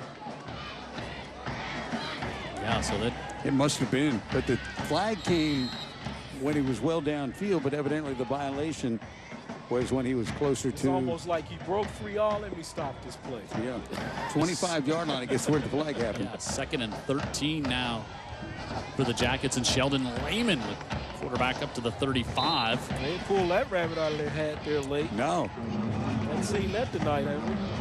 That's the first time Lehman's kept it like that. He's only carried it 8 times all year. That's that tricky Zach Golston, huh? I like Lehman. Yeah, I do too. It's another one of those, with that defense and that quarterback, you can win some games. And he's a junior. Yeah, he's good. Something to build on this year. 3rd and 8. Yeah, rebuilding year for McGill is the ranked number 5 in the state, right? Lehman settles to the near side and incomplete, and that's going to be a pass interference call. Wow. Induced by the crowd. Yeah, Josh Norwood does not like that call. Norwood was over there, like pretty tight coverage. The 2 kids hustling there. It's pretty close. Man, that just, you know. But, there was about 50 referees on this sideline as well. Should be coming right at you. All right. Guess he's a bit early. Well, I think I'll say the left arm had the arm hooked around. That's going to be the infraction. Well, it's good. Yeah, it's an infraction that's called there. It's also an infraction that's not called every time. You'd like to see some consistency? Well, it's just that, you know, you can say he was there too early, but pretty good play too. The 21 rolling out Lehman. Smart play for the junior quarterback just to live another day. Now, that was not a time Blount was up there sugaring. They were not bluffing. Yeah, they were coming. And Zadian Green was rumbling his way. Boy, the moment does not ever appear to be too big for Mr. Lehman at quarterback. I would agree. His body language tells you he knows what he's doing. He knows his progressions. When the heat's coming, he knows what to do. Yeah, and I said building. I didn't say rebuilding. You added that prefix. Again, with the sarcastic tone there, Vic Lockett. Yeah, they have got something going that's consistently on the ascent. You only lost 2 of the last 34. Exactly. Guess who against? I know that. Lehman steps up. Pocket collapses, keeps his eyes downfield, and then will just step out of bounds as was chased off there. And nice job negotiating that pocket, just trying to stay alive and see if the play can continue and make something happen downfield, but just never came to fruition. Travis Wilson finally chased him out. Yeah, but ended up keeping it and getting out of bounds. Yeah, but also a little props to the DBs there on the Blount Leopards with the good coverage. Well, Dan's mentioned it early in the game. That group has been playing well, and they're continuing here in this quarter. One bad Friday, and we were there. Against one great player. 3rd and 14 up the middle. They give it off to Hill, and he squirts to the left side into the 15-yard line. It's going to be a field goal team. Yeah, be a 30-yard field goal. And yeah, you can for sure. Go ahead, Jim. 4 coming up. Yeah. Yeah, if it's 4, I guess maybe you kick it. But look at Ernest Hill looking at his son Brian, and Brian, of course, the running back wants to go for it. Yeah, give it to me. Try to build your lead. And it ain't such a bad idea the way he's been playing. Yeah, you build your lead to, to 5 if you get it. So you're forcing them to have to get a touchdown. Exactly. It came down to it, but lots of balls still left. Still in the 3rd quarter. Sam Satterwhite is the holder. All around for the PAT. I'm sure for the field goal, and it is good. 12-7. McGill comes away with 3, and they hold on to the lead. 1:41 to go in the 3rd on the UA Early College Game of the Week here on UTV 44.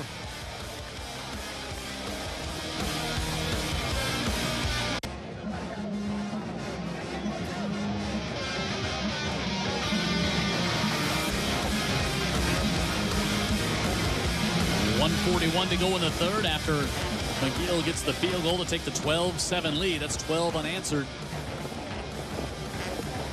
against the Leopards. And Mobile Regional Airport, official airport of one Vic Lockett. Am I right, Vic Lockett? Absolutely, yeah. I'm lobbying to get one of those parking spaces up front. Doesn't matter where you park when you have the private jet just that you step on when you're traveling to go watch the Tide play. Easy. So, through the end zone. Easy. The FBI's gotten involved with that sort of stuff, so chill. Yeah, they're busy with college basketball coaches at the moment. Yeah. And it's going to spill on over to the football. Well, now it's just crazy talk. Big talk. Statute of limitations up for me. I got Rick Pitino in the fetal position. He's had better days. He'll be fine. He'll walk away with at least $25 million and start doing the horse race. At the 20, the Leopards. Is that before or after his jail time?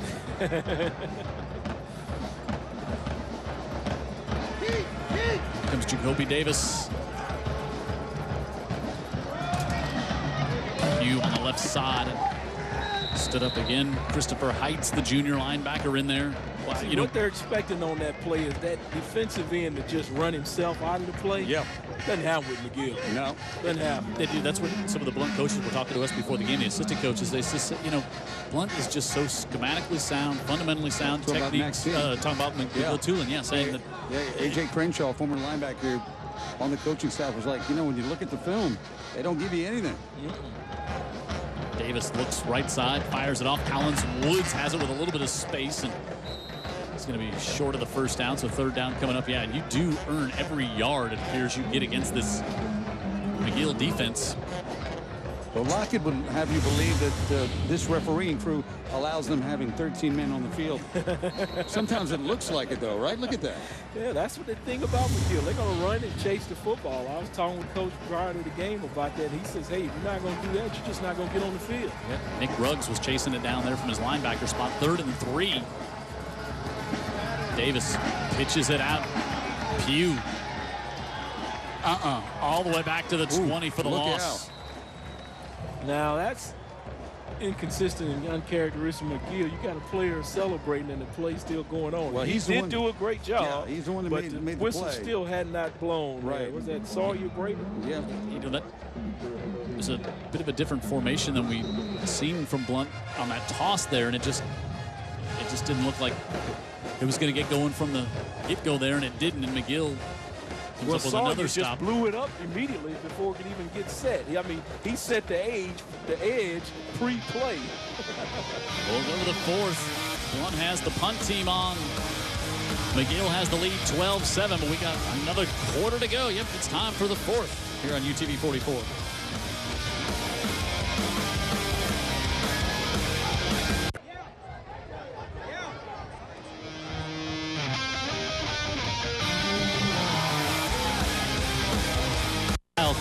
With another not great punt, and we saw him go out early in the 3rd quarter kind of limping, and you're wondering if that's affecting his punting because that's 2 non-traditional or non-really Kyle Cass-like punts we've seen on the past 2. Yeah, you're right. He usually does everything very well. And he's a really good athlete and a really competitive guy. Fantastic guy, I understand as well, off the field. They're on him a little bit on the sideline there. Old McGill with great field position.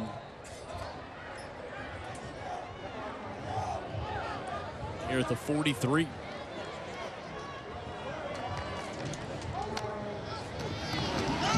Layman to Khalil Nettles on the right side. And trying to run that stretch play, but Blount sees that so often in practice because Trey Pugh is a master at running it.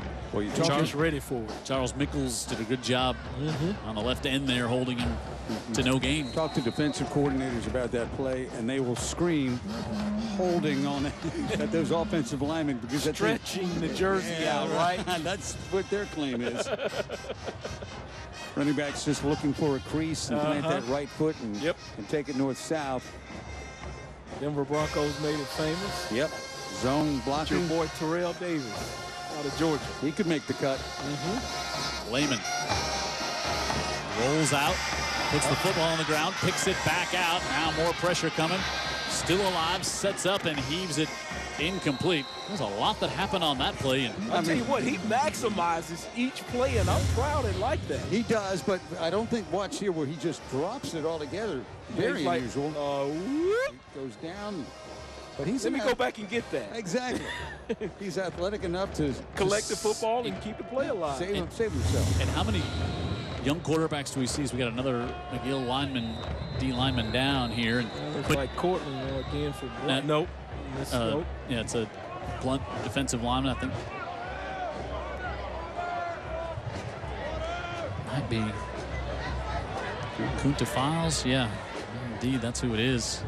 Yeah, I tell you what, if they're suffering from cramps, this is not the time you want to hydrate. Yeah, they'll look more like a. Let's pray that's all it is, or something simple. Hate to guess, but it's kind of looking more of a shoulder situation. They were talking about Lehman just always keeps his eyes downfield. Yeah. And really allows himself a chance to salvage something on a play like that. And I don't think this particular McGill team, they're still undefeated and they're playing really solid football.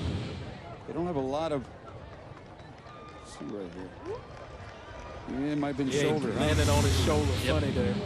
I don't think this team has got a lot of wideouts that provide Lehman with as many downfield threats as he wanted. Like they had last year. Yeah, exactly. And then Coach Hill, while not saying those exact words to me, so maybe Lehman, as time goes on, these kids develop, and certainly next year, his senior year, he may have more.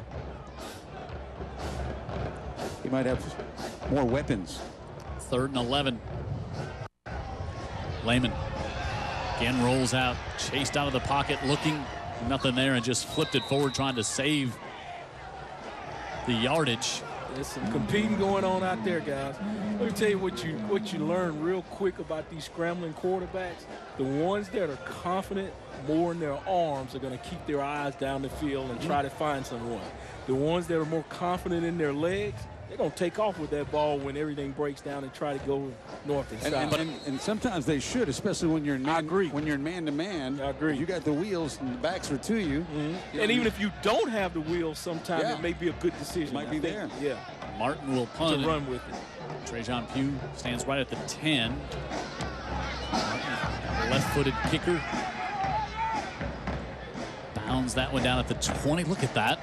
And Pugh picked it up at the 12 and gets it up to the 16-yard line. But save 5 or 6 yards. Maybe but more I bet Levy wouldn't say, let that one go, son. Yeah, but it keeps going. And punt there by. You see, used to be when you'd see a left-footed kicker really stand out. Now there's so many of them. It's just not all that uncommon anymore. Let's go down to Tara. She's got another injury update, this time over on the McGill sideline. Right, center Trey Simpson, who we actually interviewed on the pregame show, he's out on crutches, has a high ankle sprain on that left leg, so they're now looking for junior Reese Pitts, number 67, to take his place, taking the snaps, guys. Hate to hear that. Good player, good man. Don't like to see him out. Hopefully he'll be able to recover down the road here. This ankle sprain's just, and the key is you never want to hear the high ankle sprain. That's pretty nagging and seems to linger on, doesn't it? So now we'll see Melvin Williams checking at quarterback here for the Leopards. He played last week. The freshman led them to victory over BC Reign. So Jacoby Davis out. Williams fires it off to the near side, and Jamarcus Poe-Malden brought down at the 27-yard line. Nick Ruggs out there in the coverage, and that's tough duty for a linebacker going up one-on-one there against Jamarcus Poe-Malden. So let's find out. Didn't see a real injury to Jacoby Davis on that last series. I'll tell you what, doesn't look like the talent drops off at all in terms of the arm zip there when Melvin comes in the game. Yeah, so I noticed that too. Enough for a first down for the Leopards. That's a long injury attorney's first down. But one thing you will notice, you see Melvin Williams back there, just 5'9", Jim, now just spreading everything out and spreading this McGill defense out is what they're trying to do right here, and it's going to work. Trajan Pugh up toward the 45 and the 47-yard line. Another first down gain of 20 for Pugh. They were in those power sets most of the game, right? Saying we're going to run the football. That's what we're going to do. And this time completely different now. You'll see teams do this. They'll still run it, but they're going to run it at a different formation. Spread look there. Try to create some numbers and some gaps. Yeah, create the deception that, hey, we're going to pass it, but no, we can still turn around and hand it to our little sputter bug, and you get some positive yardage. Long and long injury attorney's first down here for the Blount Leopards. They've watched McGill's. That one incomplete, scored 12 unanswered after they took the 7-0 lead. And Williams has an arm. You can see that one a little high and hot, but he certainly has the arm to deliver it as well. It looks like they just put one on the shelf and take the other one off, and no drop off in terms of arm strength. But they're going to miss that experience, certainly. Trying to see if there's a reason Jacoby Davis is out of the game, rather than just kind of a shift here to maybe give the team a spark. You think there's a reason bigger than that? 2nd and 10.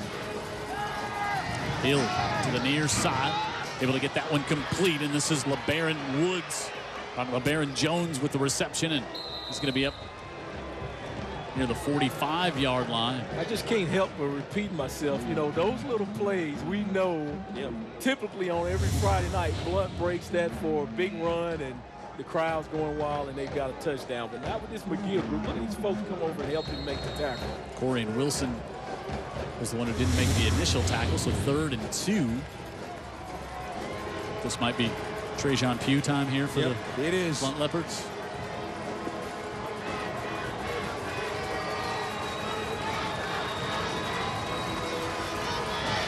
And Pugh is going to push it ahead for the long and long injury attorney's first down for the Leopards. I'll tell you who did some pushing too is our guy Ladarius Cox right in the middle of that line. They got good push there. And the toughness of the running back, and they get the first down. Vic likes to say kick the sticks. Yeah, kick the sticks and move them forward, heading in positive direction. These Yellow Jackets going to have something to say about that. 1st and 10 from the 41. Williams gives it off to Pugh on the left side, and then comes a flag where usually you see the holding call. Yeah, the referee doesn't have to consult anybody because he was the one saw it and he's the one called it. One-man gang. Yep. Ernest Hill says judge, jury, and executor. Well, it's just a holding call, Vic. Ernest Hill says back him up. Some of them are so egregious they need to do time for them. Yep, so right there on the right side of your screen. And 1st and 20 now for the Leopards as we close in on 7 minutes to go. And Melvin Hill, freshman quarterback, starting this drive, wants to air it out down the right side, looking for LeBaron Jones, and it's incomplete. Yeah, that one hung in there so long. LeBaron looked like he was looking down a little bit. Let me make sure I don't step on something, and let me redirect my body and turn my head. He never really got it. It was short. He never got a good beat on where it was. Yeah, he didn't. But that now the McGill defense is okay. The young kid can sling it down the field. We got to keep that. They were up for the task. They were in good position back there. Yep, 2nd and 20. How about something quick with Pugh again? Try to just get some yards back. Get closer to the first down. Running back. 2 plays to get the first down. Just like McGill, now the one's got them spread out. Let's see if they run out of this. Cass in the slot and whistles. They were trying to come to Woods, but before the play got started. 5 more, huh? 2nd and 25 for your freshman quarterback. Got a couple of folks listed. Yeah, they're going to have to run it here at least to get him back in a comfort level. A little screen would be nice. Yeah, that's what they kind of tried right there. You know what I mean, to the back, not necessarily one of those you. tunnel screens or wide out screens. Gonna reset the clock. I think the clock had maybe run a few seconds, but that was a pre-snap infraction. Some folks that are watching the game, Martin Andrews, a MAC-T alum, says he enjoys listening to a broadcast, watch our broadcast when McGill's on every week. I've known Martin a long time. Willis Wilcox watching the game as well. So, welcome, Willie. Remember, speaking of knowing people a long time, right, Big Clock? Oh, yeah. No Shaw Rebel. Nice clean pocket, got some time. Williams throws it a double coverage on the outside, and it's taken away. Went through the hands of the intended receiver and picked off Bryson Massey, the safety from McGill, and changes directions. And watch out now. And then coming up from behind was the intended receiver, and finally knocking it down, Japarcus Poe Malden, who was upset at the interception and came all the way up the field and put a big hit. If you watched him the entire play, did you see him, Jim? Yeah, he kind of stopped down there and then saw the... Took a cup of coffee. And then when he changed directions, the third Blount turnover of the night, watch Massey go up and kind of wrestled it away from Jamarcus Poe Malden, and then kind of just lagged back there. And then once Massey changes direction, you'll see up to the top of the right of your screen, you should see Jamarcus Poe Malden come into it. Right there. Yep. I've never seen nothing like that, Jim. And Massey is still down. Because you always watch Ezekiel Elliott. But seriously, the kid just quit playing and went to the sideline, and the ball's still playing. Well, I didn't see every... I'm describing it to you. Okay, I didn't see every motion. And then as Jim described it too, the interception guy comes back against the grain and says, "Oh, well, I better help out." Well, he did. And it was it wasn't a tackle, it was more like a blindside hit. Watch, he just drops the shoulder into him. And when you're the runner, you're not expecting to get hit from that angle at all. And he came like a missile out of nowhere, because literally, I'm serious, he was about to go to the sideline and say, "Hey, they're ball." Weirdest thing I've ever seen. Wow. And Vic's seen some weird things. I've seen a couple. Bryson Massey there. Hopefully maybe just the wind knocked out of him with the... Surprising. Yeah, not expecting to have contact come from the backside like that. And so what you're saying is, for a while, he was Ezekiel Elliott. Well played, Dan Brennan. That was what that was. Yeah, he was. Well played. That was, that sort of stuff, you just want to see him get cleaned up there on that side. Okay. Now hold on here. Now they got Blount back out here with the football. Well, there was a penalty we missed altogether? They didn't announce it to us if it was. Wow. So, yeah, we thought it was McGill ball going the other direction unless there was a fumble on it. No, because it's 2nd and 15. If that were the case, it'd been first down. Oh, I never... But, the McGill, sideline's not up in arms or anything. No, I don't know what happened there. Well, we had our own conversation going on aside from the game. We had a player get hurt. Sure. But I never did hear anything official from the mic'd up officials. Yeah, that's a little bit different. So 3rd and 12, so just play didn't happen. Collins Woods is one-on-one, at least right now, on the outside. Well, I can promise you that safety up there is going to roll to the deepest one, and if Collins going deep, he's going to have some company. Maybe something to the inside. Jamarcus Poe Malden in the slot, and now we do see the flags pre-snap on this one. Not good there. Back themselves back deeper in the hole. 3rd and 17. That's just, that play just got way weirder. Sure. While we got a second to sort things out, I want to say happy birthday to Renee Hunter. She's going to have a nice birthday tomorrow. I'm going to give her at least 21 years of age. So we'll get a timeout with 5:42 to go. See if maybe Tara can ask an official during the break what happened at the end of that play that caused it to... Do they give interviews like a redo? Like a commercial? 5:42 to go. 12-7. Blount and McGill battling here on UTV 44.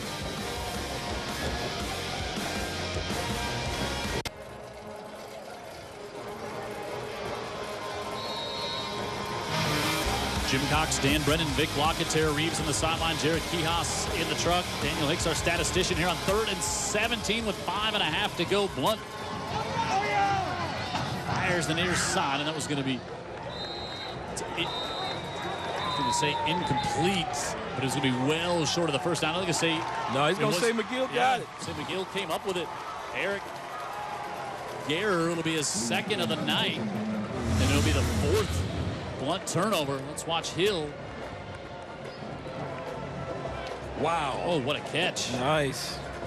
One-handed grab by Eric Gare for the interception. All right, while we were in the TV timeout, Tara was able to clear it up. She spoke to the official, and before the interception, it was a defensive holding call on McGill, so that negated the interception. Oh, we never saw the flag, us personally, maybe, it was, and we never got an explanation from the officials. And we didn't hear the crowd with a big reaction either. Yeah, nothing. So it would have been 4th down, but turnover on 3rd down gives McGill the ball back, and now Blount has all 3 timeouts, but the way we've seen the ball running tonight is we're approaching 5 minutes to go here. Suddenly, time becoming a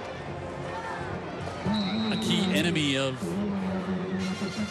the Leopards as well. All right, so McGill's been able to run it pretty well tonight, and now they're in a situation where they know they're going to run it. Yep. Blount knows they're going to run it. Can they run it now? Blount brings Ray Hunt over from the offensive line, now on the defensive line, and puts him at nose tackle. And missing on the tackle was Hunt there, and up for a long injury attorney's first down is Well, he's Brian not used Hill. to holding, Jim, so he's not going to be good at tackling. He got through there and made the penetration, and now coming up. Got to get used to using his hands again legally. There you see Hunt right in the middle of the screen. Number 65 on the right side. There's Zadian Green. They've been able to recover from the injury to center Trey Simpson. Still get positive yards right up the middle. Yeah. Timothy Pitts has done a good job in there. The snaps have been good, like that one out of the shotgun. And Hill trying to turn the corner and cuts it back to the inside. And now he'll be thrown out of bounds. That'll stop the clock. That's a good play there on the tackle by Travis Wilson to get Hill out of bounds to stop the clock. With 4:07 left. That kid Hill, he's fun to watch. Not just because of skill, but because of tenacity. Yeah, his disposition is nasty. Yeah, like, isn't hey, it? I want to play, and let's have some fun and knock heads. I love it. $125 on the ground now for Brian Hill tonight against this stout front 7 of the Leopards, and looks to add to it here. Spins away. Wow. And a big Give him straight the arm. business at the end. Yeah, and got knocked out of bounds as Josh They got Norwood to over cut there. back on that kid's gunpowder in this food. He is tough as nails there. That's a big stoppage of the clock, though. I thought he was right on the edge there. They could have let this clock keep rolling, which McGill would have preferred. Stepped out, yeah, he stepped out. He's out. 3:58 to go. Now, Blount's going to take it. I guess it's going to be McGill going to take the timeout on offense here. Yeah, I think they called it on Blount, didn't they? Oh, Blount. They did, yeah. The clock stopped. Must not have liked something pre-snap they saw there. 3rd and 2. I guess you got some McGill fans more concerned with traffic than watching the end of this game. It's only a 5-point game. Yeah, touchdown. Changes it all, the outcome, right? Yeah, crazy things could happen, and things that aren't even that crazy. Let's play this thing out. Some more folks chime in watching this one. They're not turning away from the TV set with 3:58 to go. Robert Cook. Yeah, they know anything could happen. Sudden change out there, Oh, Brennan. man, hey, 3rd and 2. Blount's going to load up against the run. And going to remind them, hey, tackle a football. Strip, we need the ball. Turnover. We've seen six turnovers in this game so far. Yeah. 4 Why could not another happen? on the Leopards and 2 on McGill, our UA Early College Game of the Week. Brought to you by these fine sponsors. Coastal Alabama Community College. And Mobile Bay Harley-Davidson. Harley's as low as $99 a month.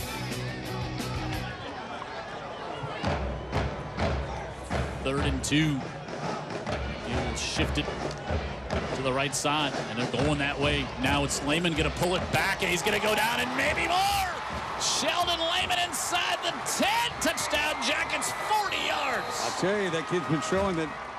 What a call by Golston there. It's a great call, and this kid is sneaky enough an athlete to make the play. Got another Leopard down. Everything told you that play was going to the right.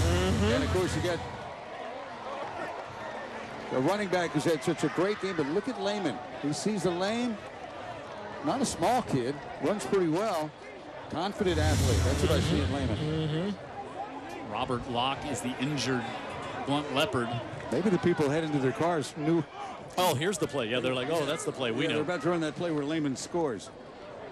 Yeah, a lot to build on with Lehman coming up next year, being that senior quarterback. I agree. And he's got all of this experience. He's getting under his belt this year, and let's pray he stays injury-free, and he is going to be something to behold. Locke is down. Not just next year, but even the end of this year. Yep, I agree. He had the interception in the first half. You know, Ernest Hill is such a, he doesn't, my meetings with him can be long because I'm waiting to get some words at him. He doesn't, his answers aren't long. And you mean, Dan, you can't exert them out of him? It's not his nature. But I remember when you usually can get almost Billy Goat talk. Yeah, you can get him to smile. Actually, you did that at a fair one time. I did. I wanted a warning, and I have it at home. You have such a good camaraderie about yourself. Everybody, you know, he's just all friendly with you. He's a quiet guy. I appreciate those compliments, Vic. And again, I announced tonight. If you can't crack him. Well, but he did kind of let me know I like my quarterback. Yeah, well, to me, that meant see why. Yeah. Mahler on for the PAT. And right at the UTV 44 sign. And this one kind of blown open here with 3:46 to go. 19-7 now. McGill extends their lead over Blount. Final 3:46 coming up right after this.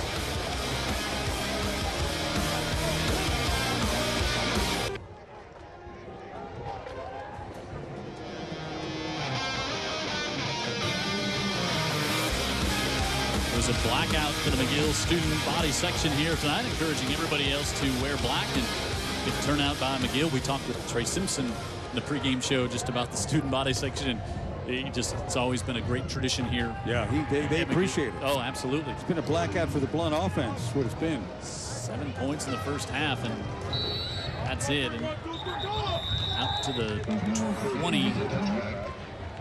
I think the return guy got the lines mixed up with the soccer lines. Mobile Regional Airport scoring summary. 5 plays, 60 yards, a minute 6. Lehman with a 40-yard touchdown run.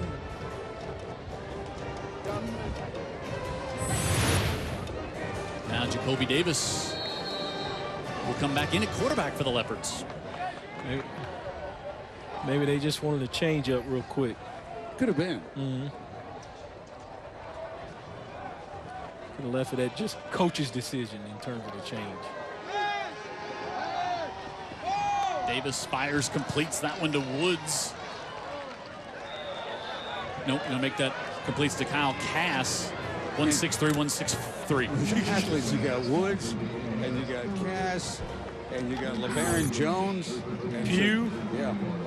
Hey, the Blount Scholastic athlete, Jameisha Brianna Harris, 4.06 GPA, basketball and volleyball. So she's a member of all those things, including big name Miss Varsity 2017. And again, Dan Brennan's studying biology pre-med, her major just like Dan's. Right? Racing out is Davis back at the 35. And Darius Cox flexing the muscle there on the sack. Yeah, looks like he wanted some down the field here. 2 receivers on this side, but just too big a crowd to even risk throwing it in there. Yeah, after the sack, they have to take a timeout to stop the clock and regroup. That's a big guy in the middle there for McGill. And he is. Just good-looking kid. Just a junior, 6'5", 300 pounds. And can move a little bit. I mean, not a sloppy 300. I mean, lean 300 at 6'5". And we just told you about our Blount Scholastic Athlete of the Week. Here is our McGill-Toolen Scholastic Athlete of the Week, Tristan Miller, 4.04 GPS. GPS. Are you lost? Jim Cox never was up there on the Scholastic Athlete of the Week for any the Scholastic nor the athletic part. Not only did you, well, he's used to using it out there on that boat, you know, I'm just saying, locating those fish. GPA 4.04. Give me 5, Lockett. On the football team, National Honor Society. You know, and I got kind of past that, and I said, did I say GPS? And of course you did. GPS. He's already out in the Gulf, man. St. Dominic CYO, and he's going to go to either South Alabama or UAB. And if he's going to UAB, he may need a GPS to find the campus where he's trying to go. Guessing it. Well done, Scholastic Athlete, you can make it to start South. the chopper and land on your boat right after this game. Did I really? Yeah, that's what I said. 3rd and 13. I'm sorry, 3:13 to go. 2nd and 18 now for the Leopards. Davis hit as he fires that one up, and it's picked off again. Corian Wilson, the sophomore, and he might take this one all the way back. Pressure coming. Wilson inside the 10, and he's knocked out of bounds at the 5. No flags. Good hustle by the Blount offense this time to stop the returner. All 11 men running behind the interception. 5 Blount turnovers tonight. Yep. There's your game right there. Yeah, but, you know, that time he was under duress and certainly not on the quarterback, and he got his arm hit as he released. Yeah, 3 minutes to go. You're down, you know, by 12. You got to start taking some chances. But Absolutely. He got hit just as he, and it looked like the receiver may have had a step as well. But I thought it was going to get there. Wilson, the sophomore, almost had the pick 6 there. And talking about sudden change. Now inside the 5, and Blount with one jump time on outlet. defense and try to hold them out, Jim. Try to force the ball loose or create something, but Lehman gives it off. Khalil Nettles hurdles a defender. Good work by the Blount Leopard defense, not showing any signs of quit.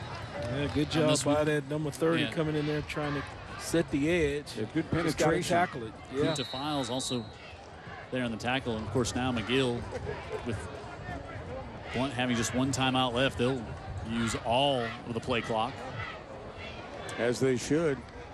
Take your time, let that thing get down inside 5 and snap it, try to smell the end zone.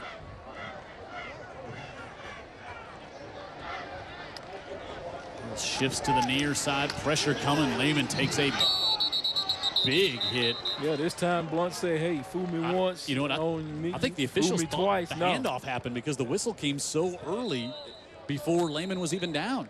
Lehman never. I was giving him credit for protecting the quarterback that time. Yeah, Lehman held on to the football and watch. I mean, the whistle comes so early. I thought his forward progress was stopped there, and then they blew the whistle. Because we don't want the kid to get hurt. Yeah, I think it was, Sidney Collins back in the game with the sack there.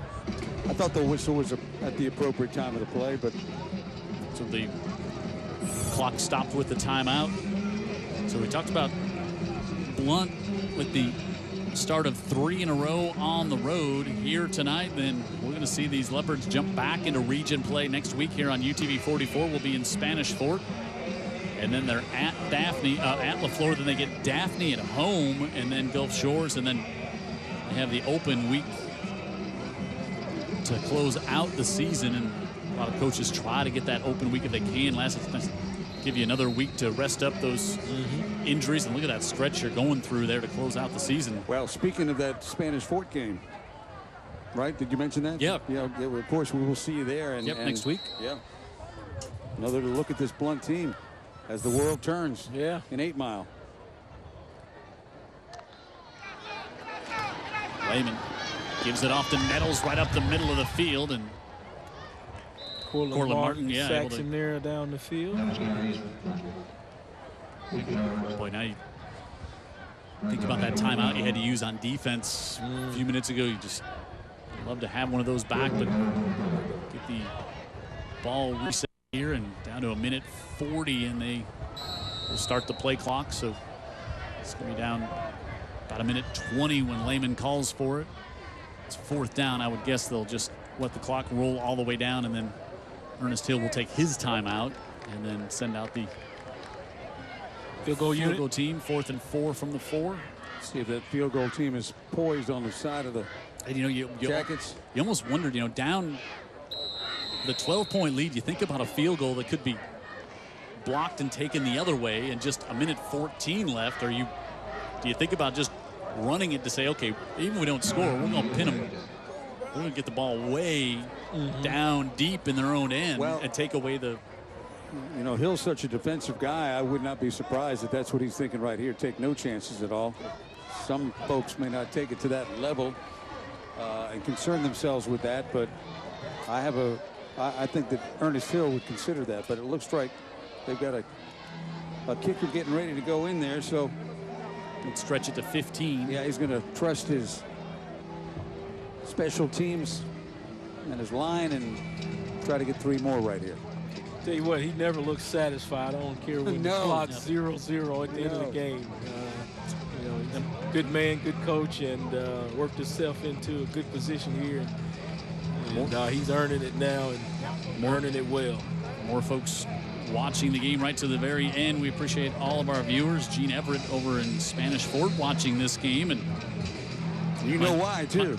Because my GPS comment, he liked that. That's what he was quick to point out. Not enjoying the it's a great high school football team. Two games. You throwing. Hey Jim, calling that out. Recalculating. Recalculating.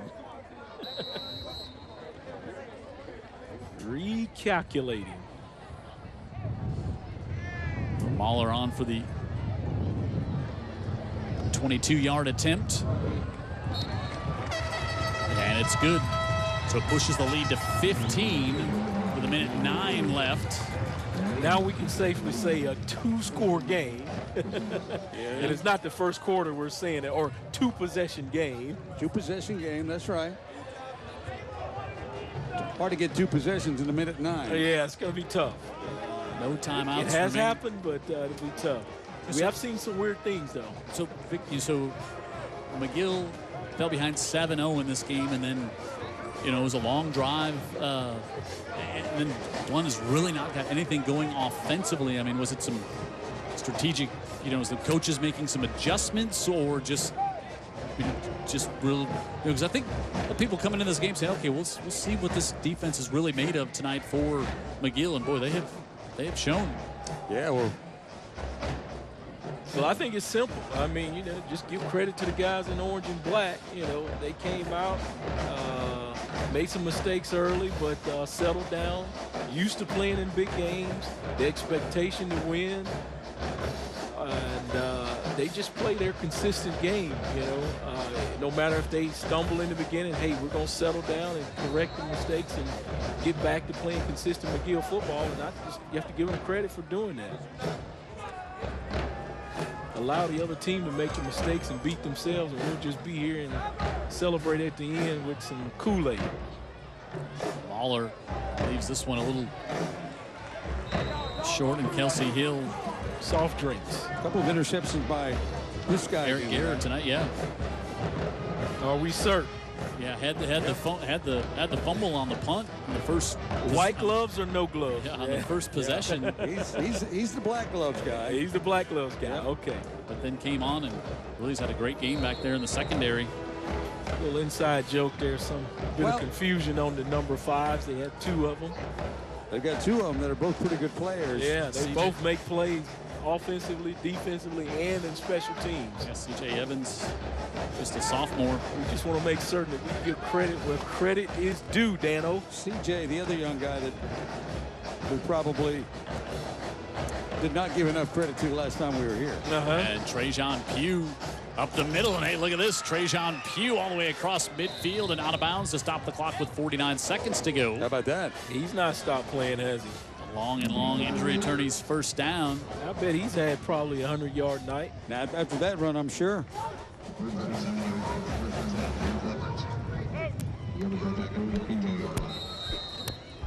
105 yards rushing on the night.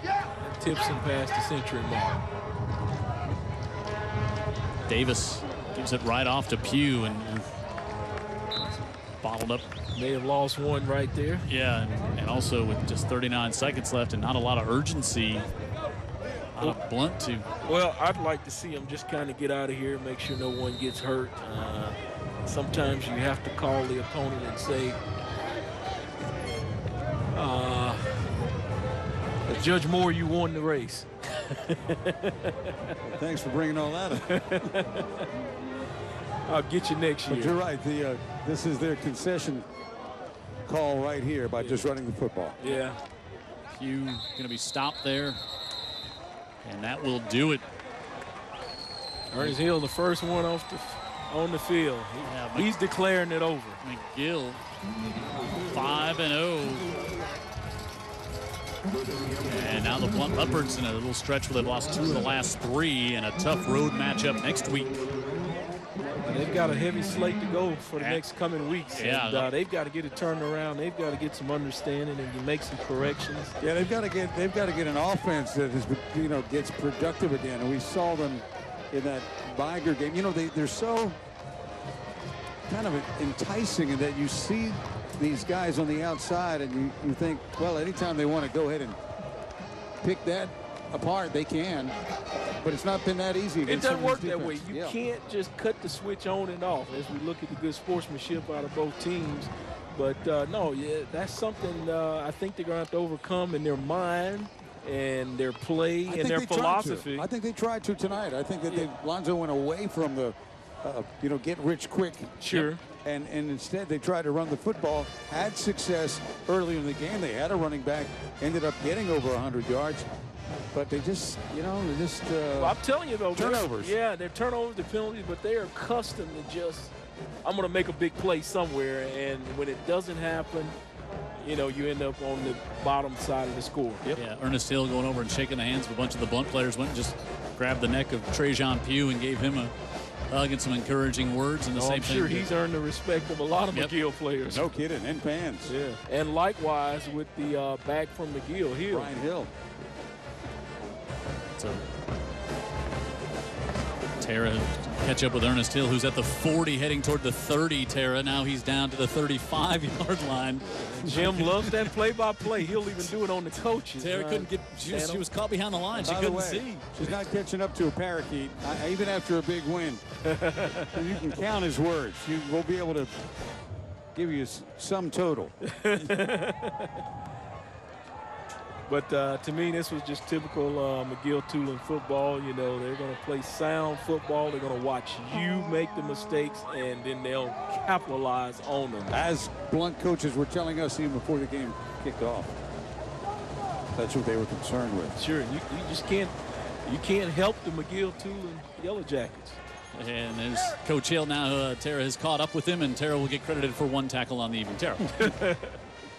Coach, your defense really put on a show tonight, forcing 5 turnovers from a skilled Blount Leopards team. Are you surprised at all at the performance they put on tonight? No, I'm not surprised. We got to, we work every day on, people throwing the football on us, taking the football away from people. So I'm not surprised. That's, that's what we do, and we try to get better at it each day, each week. So I'm very proud of the guys. And with this win, you've now won 20 consecutive regular season games as a team. Your last loss, of course, to this Blount team back in 2015. How does it feel to be able to take the narrative back tonight? I mean, it's just another football game. I mean, we don't look at the winning streak or anything like that. Like I said, you ask our guys, what you got next. They always say just another football game. So, again, I'm just very happy that, we had a great crowd here and our guys played a good football game. Thank you, Coach. Congratulations. And, of course, Eric, you were a star tonight. You had 2 interceptions, and you forced 1 fumble. You had a fumble recovery. How is it that you were able to read this Blount offense so effectively? Film study. It's all during the week. We watch film every day, and I watch film at home myself. And I studied every play they did, every play they like to do, what they like doing first, second, and third down, and I just reacted to it. And you were with this team 2 years ago when Blount took you guys down. What does this win mean to you as an individual? It means a lot, not just for the people that played 2 years ago. It means a lot for the team, the coaches and all that. And we did a good job. We came out to win. Thank you. Thank you. All right, thank you, Tara. Good job tracking down Coach Hill and Eric Garer as well. You can see I think just a very insightful comment about what these young men, you think about, Vic Lockett, wasn't a lot of film study at the house when you were playing at the high school level. And I mean, you know. We don't have that 8mm reel at home. I was lucky to have a VCR. You remember that thing? He was coiled up with his phone talking to his girlfriend. Yeah, so those players studying film in their free time. That said a lot right there. Yeah, absolutely. And he just kind of said it matter-of-factly. Yep, too. that's what they do. All right, we'll take another timeout. We'll come back and we'll talk about Eric Gare and the other two players we'll nominate for Player of the Week here on the UTV 44 Game of the Week. 22-7. McGill stays perfect on the year with a win over Blount.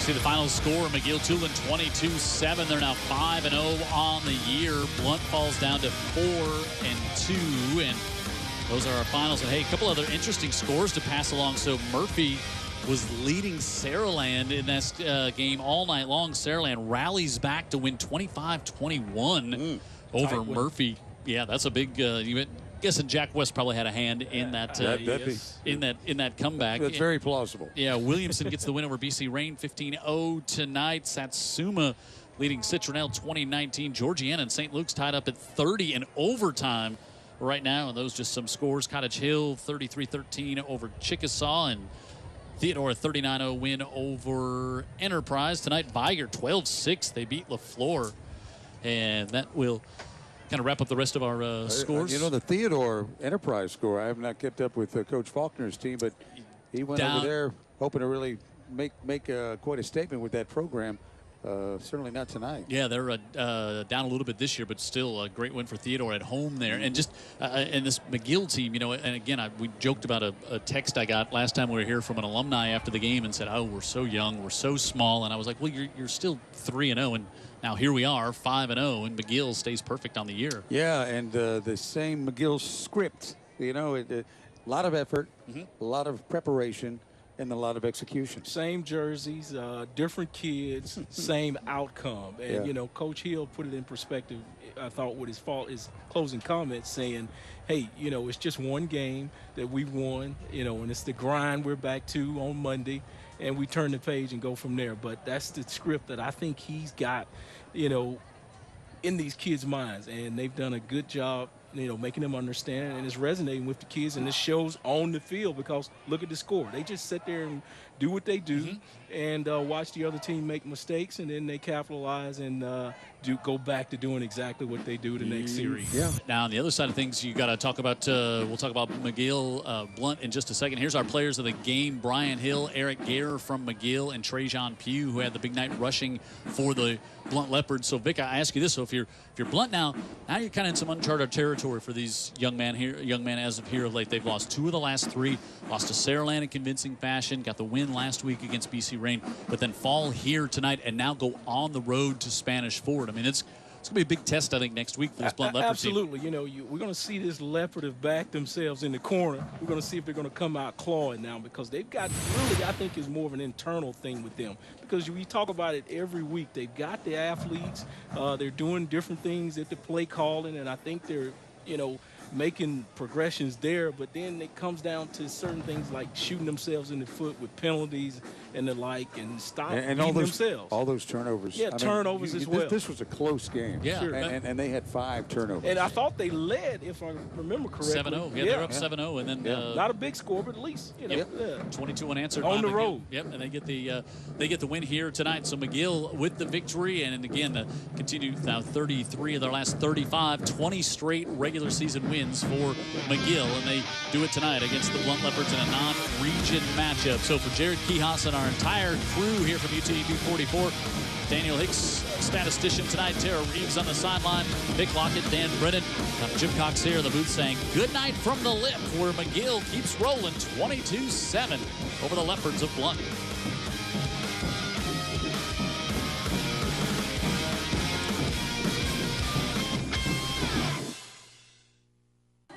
Who are we? We are more than just students.